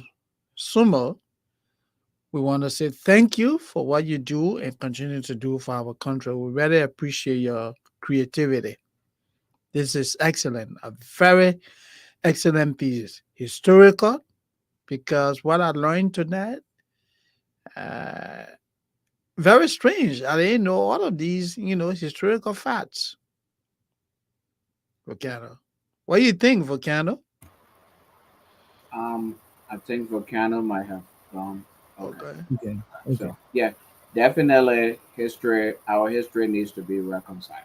Our history Yeah. needs to be brought up, and this historical piece is very great. That's again, Right. as you said, a lot of us don't know these things, and we don't know these things because they're not written or they're not, they're not whoever is writing them, they're not around the place. So it could be a really good public service. It is a good public service, even currently, by the way, that we are broadcast. That he's writing those things. A, Yeah. and B, that we are broadcasting these things to the people so that we all can learn our history because Sure. that's extremely important. Yeah. It Thank you, is. brother Chief Doctor Manasumo. And one of Monezuma is a honorary doctorate in humanities too. Like, No, he actually earned a PhD. oh, man, you gotta use a PhD word loosely. Be Oh, careful. no, the man has a PhD, Dr. Oh, Suma. but listen, listen, so, but anyway, I just wanted to throw this in, but quickly, All we'll right, go ahead, sir. be looking at Mumble Town in the subsequent memory lane. So again, we say thank you to Mane for giving us the opportunity here to share the perspective from some of the towns and places as in our history. These are the things that we should be learning, and instead we're doing Jose, Zegwe, Jose. Say, That is also making, you know, That yeah, is sad. That is sad. you we know, say, Jose, then, Joe Howard Taylor, then say, she tell the security guy, go and get the children $100. That is Slavery. so yeah. Matt Gray Smith, we say welcome to you, Emmanuel Jackson. Thanks for coming through tonight. We appreciate you guys and all the perspectives you are sharing here. We're not going to do the lines apparently from what I see, so we'll remove the number and we'll now go into our segment. What type of country is this? And let's roll it.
What Gentlemen, type of country is this? this is the section where we throw jabs at the things happening in our country, the things that are particular to Liberia, not anywhere else in the world, and we want to make very, that very point known so that people don't say, "Oh, you're denigrating your country." No, no, no.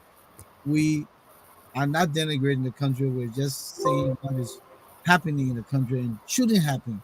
So, what type of country is this? That a former wife, I don't even know if they stay married or they divorced, or a wife of a former president who was a warlord, and was tried and convicted and sentenced to prison for 50 years, can stand to talk to a man of integrity in Joseph Boaga and wish death upon him because just the fact that she declared, Yeah, that he will die. yes. What type of country is this? Is that how she want to put her political rhetoric out there? My man, I am sensing that I will not go to the money mail. But The you know money what? mail to her already. But you know what? John, we all need to be careful because she might be playing okay, so she can take over. Some Yeah, presidents can die for vice presidents to take over. Who knows? yeah. Who knows? Maybe she's praying for him to die so she can take over too. To What which, type of country is this, Thomas Awaji, where young people are so less busy? yeah, Who's gonna build our country when these children look at all those guys over there and none of them got skills? A No. general of them got no skills. Yep. Yep. Volcano. But man, Liberia, That, Liberia is in a serious situation. of course, the people are idle, and that's a population that Joel Howard Taylor say Mr. Weir has been able to what secure. Yeah. Is this woman in her right mind? What type of country is this when John Smith that you From the have rebel bride. a bride who has the audacity to talk nonsense about good people? What What type, type of country is this? what type of country is this, Raymond Clark? When a former rebel leader wife acting like she clean of any crime, is it because George Weah promised to marry her after What? So where we cloud we are be? What type of country is this? what type of country is this? I'm a framer. Yeah. When Liberian people made a new song for George Weah called George Weah Go, Go, George Weah Go, George Weah Go. There we are. What Go. type of country is this, right? Forget it. George Weah What Go. type of country is this, my man? The president woke up in his own living room, my man. The thing was on the screen. Go, There we Jamaica, are. go. Go. He said, he called him Colasco. Colasco. He said, Who, Colasco, who put it in here? they put a style again on me. Looking serious now. Oh The God. other day they were in the trees. Yeah, Oh, this, what a play. It doesn't bag out, not miss so. You know this, that. they are as a man, Seku, he said, Seku. He said, yeah, chi. My main thing I can be already. But let me catch up quick. What type of country is this? Flomo Livingstone. Yeah. That every community have Zogo headquarters. It's a new thing. And they're talking the truth. Yeah. We call the man the 5-star, the 4-star, the 3-star. The men are generals in the own right. No balls running a functional. In fact, the Zogo government even powerful than Joe. We have government. I'm telling you, you got to put. And those people are the creation of you don't forget us. That's the country you are. No, I wanted to say the police are compromising with them. That's how powerful they are. Yeah, because no guy can go and set a roadblock. No. Police man he ain't even get pissed off, my man. Local government is more powerful than the Jovial government. I'm telling you the truth. The people are in. When you see the 5-star at PSA, the man high, but The man, if to say you on his car. let me take one here from a new viewer here, Franklin Komoyan. What type of country is this that some alleged traffickers were found non-guilty after a trial and immediately ran away from their own $200,000 US, and they left. So Yeah. what he's trying to say. What type of country is this? Kamosawaji. Where a little rainfall disrupt the whole communications network. When it rains, the Whatever. whole thing shuts down. Yeah, and the network goes Shaggy bad. McAfee, what type of country is this? Hashtag. When Prince Johnson supported Charles Taylor, he was a freedom fighter. When he supported Ellen Johnson Sirleaf, he was a son of Nimba. When he supported the CDC and George Weah, he was a patriot. Now that he's supporting JNB, who is a rival, he is a war crime criminal. But only Charles Taylor has been convicted and he's serving time for a war crime. Whatever country is it? Yes, I like that, Shaggy. that's a good I one. like that historical reflection. You What type know? of country is this? Emmanuel Jackson, the president of the Senate, the vice president, would take youth who should be in school or employed at meaningful work to dance and sing in the halls of the capital.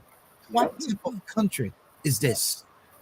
What type of country is this when the vice president, whose husband, created the And Zogo I want you to population? qualify, I want you to qualify the city vice president. Yeah, okay.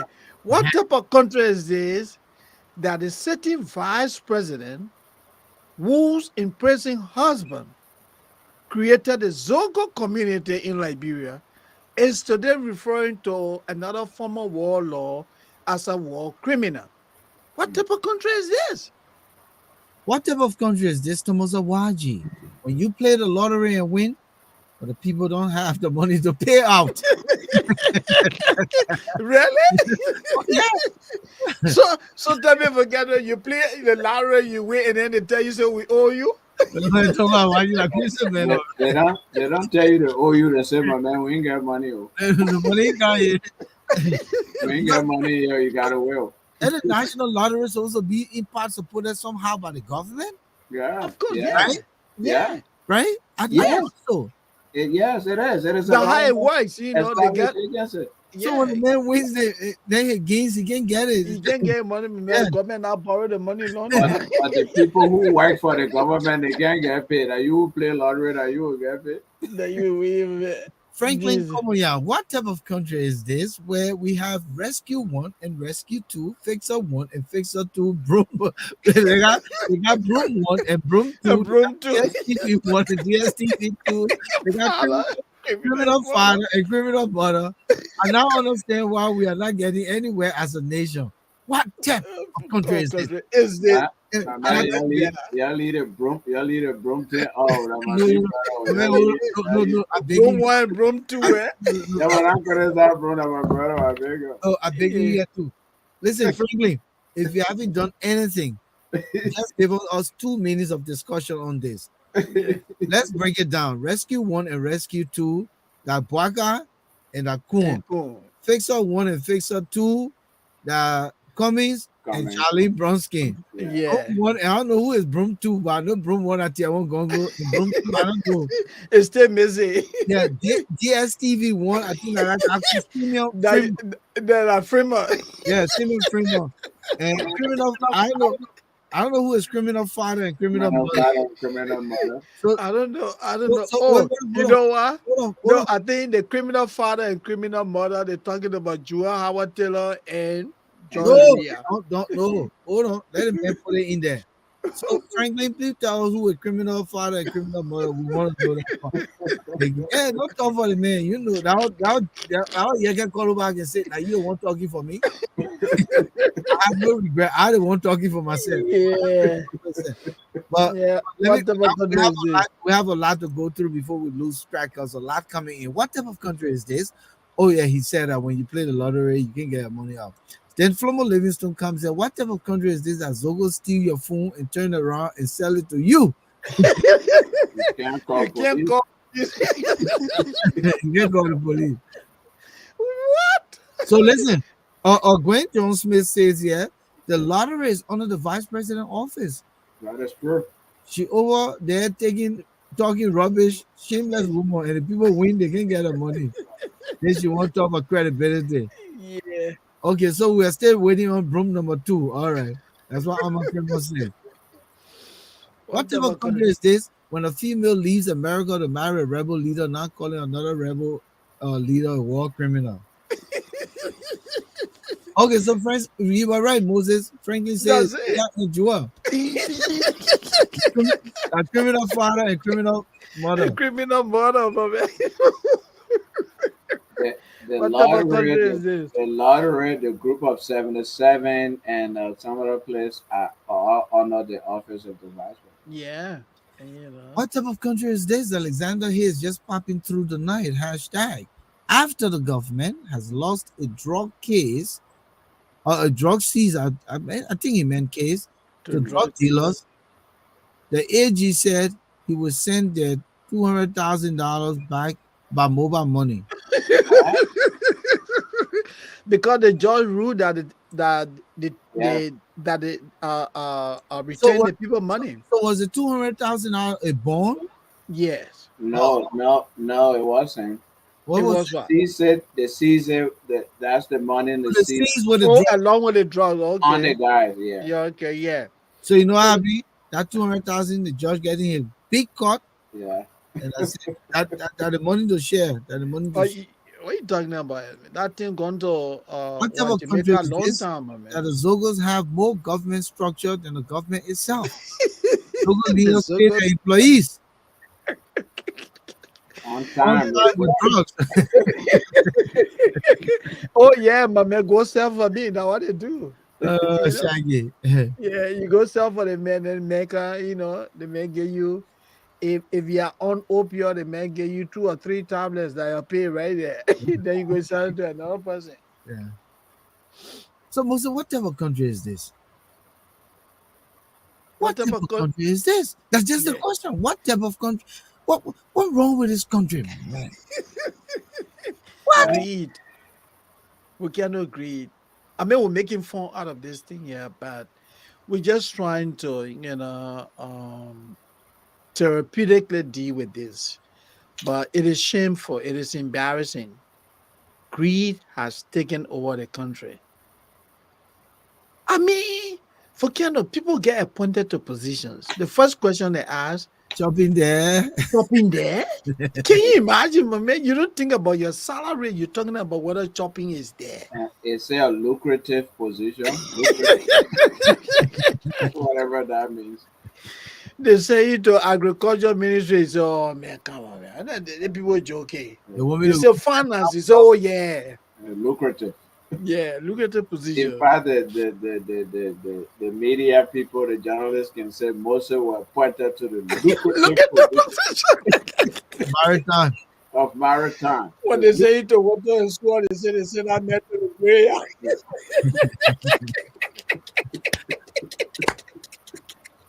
I don't know why America and the information ministry. Information ministry like graveyard. They can give it for the 7,000. The entire ministry has only one vehicle, and that's the one driven by the minister. One started to say, what type of country is this? That will soon be in the Guinness Book of Records. Lord Jesus. Joel Howard Taylor said we secure the economy, but the entire Ministry of Information has only one vehicle. They secure the economy for themselves, for their own pockets, against the people who actually own the economy. What type of country is this, my people? The Deputy Minister of Information has to go on keke. Why the minister proper eating lobster? You can see the Deputy Ryan keke there. What's about the assistant ministers? No, that one, Pepe. Oh man, Eugene, Nagbe made my mouth watery about with the red lobsters, right? eating lobster tonight. What? Yeah, arrogant. Hey, man, Eugene is in the stairs, oh. He hanging out tonight. Now after he go back to Liberia and tell the Liberian people say we're doing great. We had a what is it called? A rewarding. No, yeah, or a fruitful trip. Yeah, that's what they do always food for rewarding. We secure the peace. We ending poverty.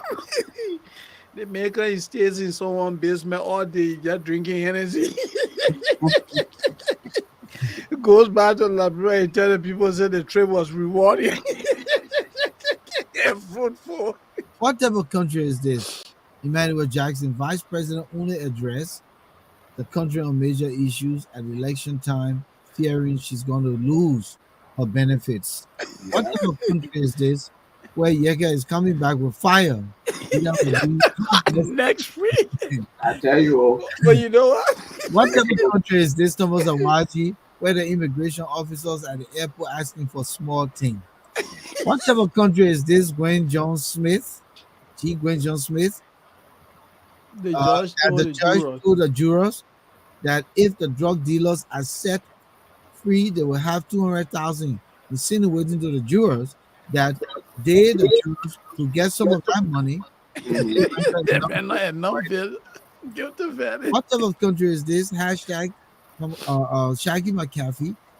That only one Eugene enjoying the country money, eating lobster and drinking Hennessy, but the other Eugene here working for Speed TV and talking about Talking about the pussy. the person. Oh God, oh God, that one a funny one. That's a good. So the Eugene Langway enjoying the country money and eating lobster. The Yeah, Eugene Fagon who continued to brag about being the deputy minister. Yeah, yeah. TV, he said the people poison him. Who's poisoning him? What type of Yeah. country is this? Franklin Komoyan, where churches are writing people outside of their congregation to be special mother or special mother of the year, leaving those faithful women in their congregation unrecognized only because of money. Because they don't have envelopes, my man. That's a good one. That's a good one. The churches were saying, they will say, letters in the mail to you. They said, Mr. Mr. Shelton want me you father of the year. But we are taking donations. So Gwen just says the other Eugene is working for Rusty Spoon.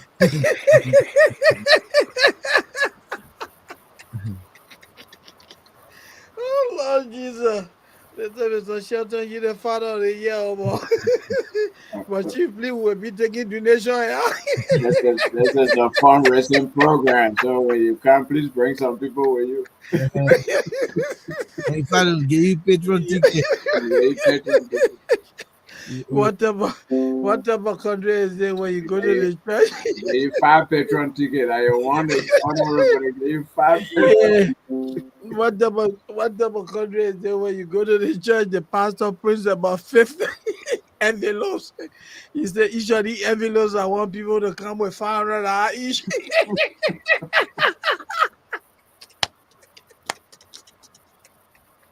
He said, I just want $500 each because the project will undertake it. The pastor now do the math long time. 25G coming, my man. Ramsdale said, what type of country is this? Instead of Prince Johnson winning souls for Christ, he brings them to be outside his church. Yeah, because those rebels that went there, my man. They have Prince Johnson. They have Prince Johnson so disturbed, my man. He said, what? Yeah, they said if I've been running, if I've been out quarter, so you heard the beginning of us out knocking the fence, walk around, walk. No, beginning intimidated the old man, my man. Samuel Jackson, what type of country is this? Corruption King Kong is going to United Party. Yeah. Who's Corruption King Kong? Oh, okay. I know Tyler. corruption can go to Tyler. Oh, you're not going to United Party? Yeah, it's not easy. Politics. Wow, and that is all. What type of country is this where the pastor prays for you to travel, but he never travels himself? Thomas Awaji. Good one. Yeah, what type of country is it where you go, the pastor looks at you and tell you say you will have a child next year, but his wife has never gotten a child. I will pray for you. Oh my God, it's so interesting. You'll soon get married from the church. Yeah, the way I see you, you will soon get married. I see your husband coming. I'll say your husband here. Yeah, But the But only that thing, time, but hold on now. The only thing you need, you gotta contribute. Yeah. something for the church, eh? Yeah, you gotta get a whole bath. Yeah, what about? You gotta bring candle. You gotta bring you For gotta the bring water. holy water. You gotta buy holy water. You gotta do all these things. Yeah. Bring Shaggy five thousand. Bring 5,000 so I can go buy the thing that we need for the whole. Yeah. They can't tell you to go buy it. They said, no, you bring the money. And What type of country is this that one man wants to be a senator and vice president at the same time, yet and still wants to be hero as well? Yeah. 3 in 1. And then a Trinity. Yeah. What type of country is there when they promise you to be when they promise you to be a vice presidential candidate after they tell you that your entire senatorial bid goes into trouble? What type of country is this? They didn't promise you to be a vice presidential candidate. You just assume that you would be. You And will like, be you keep in speech. yeah, so you get it now. The people say no, we ain't gave it to you. You go into you go you, you you go into your own little war. You say I'm talking to nobody again. Going to So depression. listen here. Franklin Komoyan says, what type of country is this? Our president is going around building football fields in every community, when his counterpart in Ghana is building factories Yes. in each Each district, district. What type of country is that? providing employment, providing skills. Yes. And to just say something about this, right? I don't know who Mr. Weir's advisors are. You served the country for over 5 years. You got less than 6 months to the presidency. You go into Sunu, went to build one little football field, then you move from there, you go to good time, you build one little football field. They say, yeah, you see all my accomplishment, Mr. Weir. But the interesting thing, too, the things that they're using, the material, Yeah. common to our country. The rainy season is horrible in our country. You put in artificial turf all around the place instead of planting natural grass that Yeah. will thrive. Because if you don't treat the artificial turf, they're gonna go into ruin. But Of at least course. the natural grass at some point will say, okay, I will not give up, I'll still survive, And those things, by the time 1, 2 rainy season, everything will. Everything. Oh, yeah. Let me put in something quick before you come in, Moses. Alfonso. What type of country is this? The hackers at PYJ church were wearing CDC berets, but called themselves NPP youths.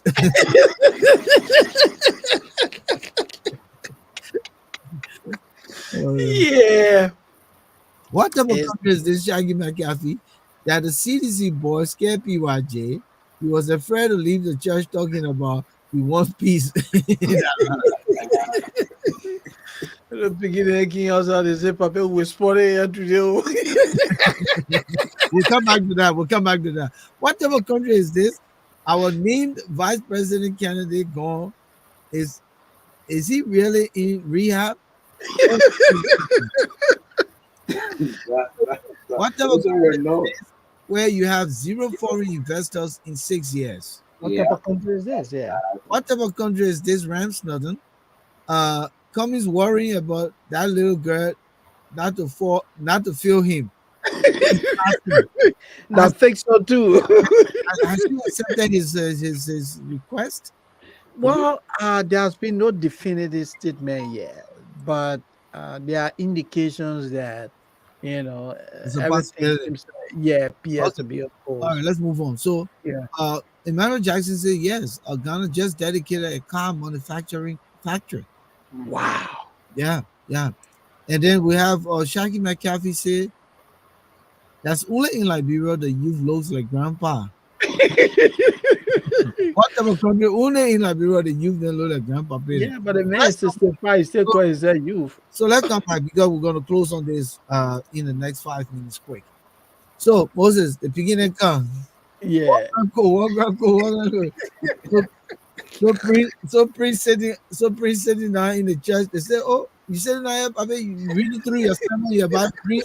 Say, "Yeah, say, my man, can I go outside and see what's going on?" What's the tell the story? What happened? But really, man, panic. So listen. our girl, Master Washington is watching tonight, so she wrote. Yeah. So those are some of Prince Johnson's very creation. They're Frankenstein's minions. The same Prince Johnson stormed the temple of Hare Krishna and Yeah. murdered 5 of their members, including an American named Linda, for whom the Americans have been investigating Prince Johnson. I disagree for the incident at his church, for Prince Johnson et al. Created the conditions for such nonsense. Impunity wears long boots in Liberia. Monkey see, monkey do. That's a good one, Massa. So then the call Prince, they said, so you sitting here, my man, you looking to the sermon you're about to preach? Go and see Yeah. us. So Yeah. Prince comes outside. What happened, Moses? Yeah, he walks up to the pulpit. So he looks around and man is telling him, he said, oh, chief, nobody. Tell people, yeah, Nobody keep walk prepared. around. Then he turned around to his wife. He said, oh, the people here. People, yeah. He said, but when I pray, so you hear the people shouting. So he said, but what I would do? They look like that American. They look like that American Yeah, people. then the Yeah, people what? come for me. Oh. They're ready for me now. That gonglo board will. And he said, they said, Gonglo in America. Oh. That Gonglo told the people to come for me. He said, oh no, that Jefferson called you. Hey, I go And the down. other person said, no, but you any other time you heard Eugene. And me say, yeah.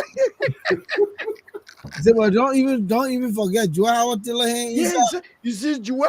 Oh, that girl, I used to call her my daughter. Papi, how come? I mean, that was terrible, man. Papi, how come? Did you go and write just walk around? Walk around. Is it in? They go understand, my man. Walk around, go preach, just walk. That's very traumatizing, my man. Because you know when you in the sanctuary of God, you Yeah. think you're exempt from the things of the world. Yeah. As a result, when this happens right on your doorstep, the church doorstep, it's frightening. It's frightening. Praise forgot about his spirituality. No. He forgot about his relationship with God, and he lost it. He lost it. So here's the irony here, gentlemen. Prince Johnson is not now depending on God. Right. You see, he bringing 500 men. Yeah. Can you imagine that the pastor is not bringing more people? So where is God? Where is God in all of the things he's doing? Because when Moses was going to face Pharaoh, he didn't carry 500 men. Right? That's a cool one for Volcano. The man is in the church. The man supposed to be the pastor. The man is in the church, right? Yeah, and then now he bringing 500 men. So that tell you the man are correct pastor. Anytime the man can refer to his rebel days, the man already threatening to bring 500 men. They coming Sunday. Yeah, the man in the church. That tells you the man that just charismatic pastor, then passing the wrong lie to the Liberian people. Pastor. The man he just God said, beat the devil. He said, I will bring 500 men. The boy who was doing the interview, he went to he said, some Atadi guy. Yeah, he said, Papi, the people we hear in Sunday outside there, we say walk around with look at that American book coming on. So Emmanuel Jackson said the deacon was facing the mic of BYJ. The members were leaving. Everybody was running away, my man. They were serious. They didn't know what to do. Master Washington said, what type of country is this? Where a field marshal is there to come outside to fight. The field marshal said no. The field marshal said, I'm going for 500 men. Before the field marshal turn around, all the people in the church left.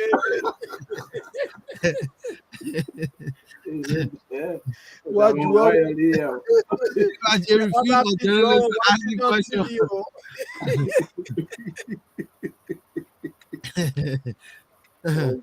Alexander Hayes says, all our white calling for 500 angels And people are just calling for 500. People you got to come here, the people they ready to give. My man coming from Nimba. My people are already saying for that. If Then- I send money, my man, the man started sending letters out. Oh. Then my man, Emmanuel here say that people are trying to get here. Oh, SUV. The man got here, but they got pick up. And But give don't begin to study around. Pretty well. Man, give it. More cry. But people are getting your own car, man.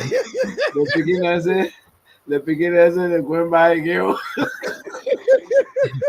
But the truth here is, Prince Johnson is so a religious man. I is he calling for 500 men? Where is his faith in God? You go. Where is You his go take your power to pray, my man. You say, Yeah. Lord, Yeah. Where is the man's faith in God? I pray for your intervention. Beat the devil out of here. Man say, I beg you, yeah, Jackie McCarthy said Prince Johnson got so mad with the digger. He's like, why you facing the mic? Where's your escape hole? I want to run away. Then you use the mic. Yeah. Grandson said Prince Johnson refused to use his holy oil. He said a holy face changed the rebel face. Yeah, the man refused to even ask for the holy oil out there. Oh. The man used the holy oil. The man and Ramsdale said the man holy face stayed the rebel face straight. He said, bring it back, man. You have been not saying to me. But whatever country is in the field, I asked him, well, what should I do? I didn't man, I forget about all that. So what should I do? Oh? The man couldn't forget it, man. The beginner said they're going by there, or next time they're going to camp bullhorn with them, or they'll be aware. The man know how to fight war again, my man. Yeah, my man. But man, relax now, man. The man actually, the man's a big boy. People prepare Keep Prince Johnson, all that air conditioner he not enjoy. All the good car, all that pay for play money he got. He doesn't want to get back in rebel form with all over him to say he going to fight war. But you hear the man say, if I were somebody who wanted trouble, you think I would invest my today? And that's true. It makes a lot of sense. You would not invest your money, and then you want to bring war back to the country. Ramsdale said the man want to run to the toilet. I mean, I think it's scary or something. What are you talking about, my man? We're making fun of this thing here, but that was a very serious situation. When the man went out there, he panicked. The man thought it was over for him. Yeah, the man panicked, but man. Is it? He says, The American food coming. Just how the drug dealers ran from Liberia. You might bring Johnson, man. I'll go to church on Sunday. Shaggy McCarthy says, what our country is this? That every Sunday you call in for war crime court. You have enough influence and money to have the war crime court. Why you should always be pretending? Yeah. You really want war crime court? Start preaching and forcing the government to establish it. Put your own money and resources on the table if you really believe you are innocent. Absolutely. And I think that message is the prince. Yeah. War crime court. Gentlemen, we Yeah. got to go. It's about 9:30. Listen. Wow. Oh, wow. We killed the time. Oh, Yeah. Still 9:30. Ooh. I had a good time tonight. I got my laugh on. Yeah, I really want to thank everyone for contributing here. It was a special. This is a segment I always look forward to, the what type of country. But man, Liberia can never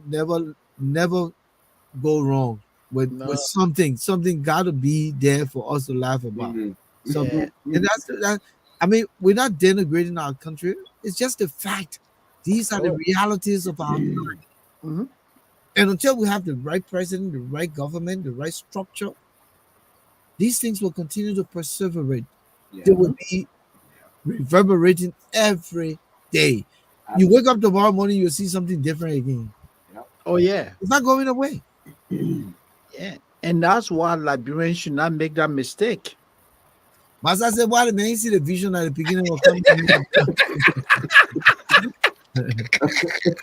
Because you saw the vision for the alcohol 2023 election. Why you didn't see the other vision here? Shaggy say we didn't even say we didn't even talk about what type of president is this. Oh But yeah. yeah, but we'll be coming to the president. We want to really look at our president, the good and the bad and the ugly. So Yeah, that that's will be a conversation we're planning to hold, the good, the bad, and the ugly. We're also going to be what type of opposition candidates are these? These yes. are among the president and leader. Because, like I said earlier, none of the people have done anything substantial for the country. Everybody wants to be president like Bureau, but what have they done? Yeah. You Everybody. know, what are So they bringing we to hear the that table? talk, We we hear want to that look at the talk, yeah, individual we talk platforms. about them too.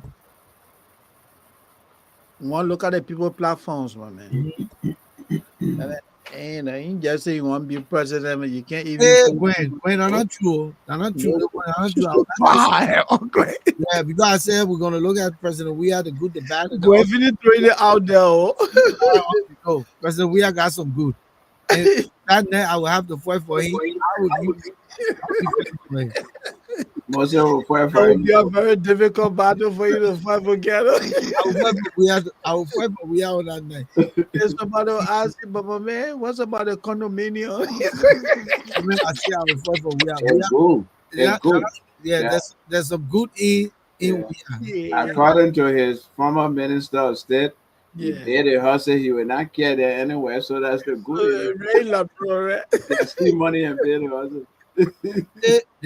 They girl who came we out. She said, President, we are nothing a woman Nazi in football. That's good. Yeah, Tell me a good night, oh man. All yeah, right, man, man. it was a Good great night, show, guys. man. Good Thank you. night. And Good let us say night. farewell to all many viewers. It was a pleasure Man, having you. Let me show the last one let's quick. go What back type of to opposition leader is this that you going all over the place looking for VP and everyone don't want to fix anything? They say you the fixer. They just to rescue the country. man. Can Yeah, we go like past next this? Can episode. we go past this for 5 seconds? Yeah, yeah. Yeah, sure. After we go off, All right. yeah. So, gentlemen, let's call it a night. All right. Mhm. Yeah.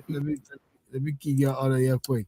I want to thank all of you for being here with us on the 155th edition of our broadcast. We'll be back here Friday, hopefully with that production on the president of Liberia, the good, the bad, and the ugly. We might be talking about President Weah because we're in the elections year and we want to make sure that the Liberian people are informed. We don't think everything is bad about Weah, neither do we think everything is good about Weah. So we'll be looking at President Weah. We encourage the seditious to come here and make the case. We encourage the opposition to come here and make the case. We hopefully will be bringing that broadcast on Friday.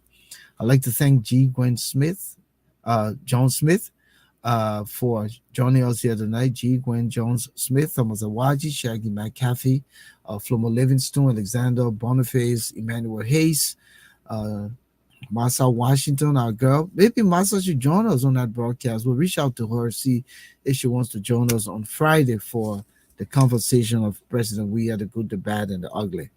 Ram Snutton, thank you for coming through tonight. Iman and Sumo, it's good seeing you, my brother. Keep those memory links coming. We're looking forward to the next production from you. It was overall a great show. So we'll be back here on Friday by the grace of God. We say thank you for joining us. I'm Volcano Shelton on behalf of Alphonso Yenu and Moses Sandy, the Issues Room 155th broadcast here on Facebook, YouTube, Twitter, and LinkedIn. Continue to enjoy us, like us, love us, share the page, share our viewership so that many people can join this platform. We are the alternative to every other Liberian social media platform. Thank you and good night.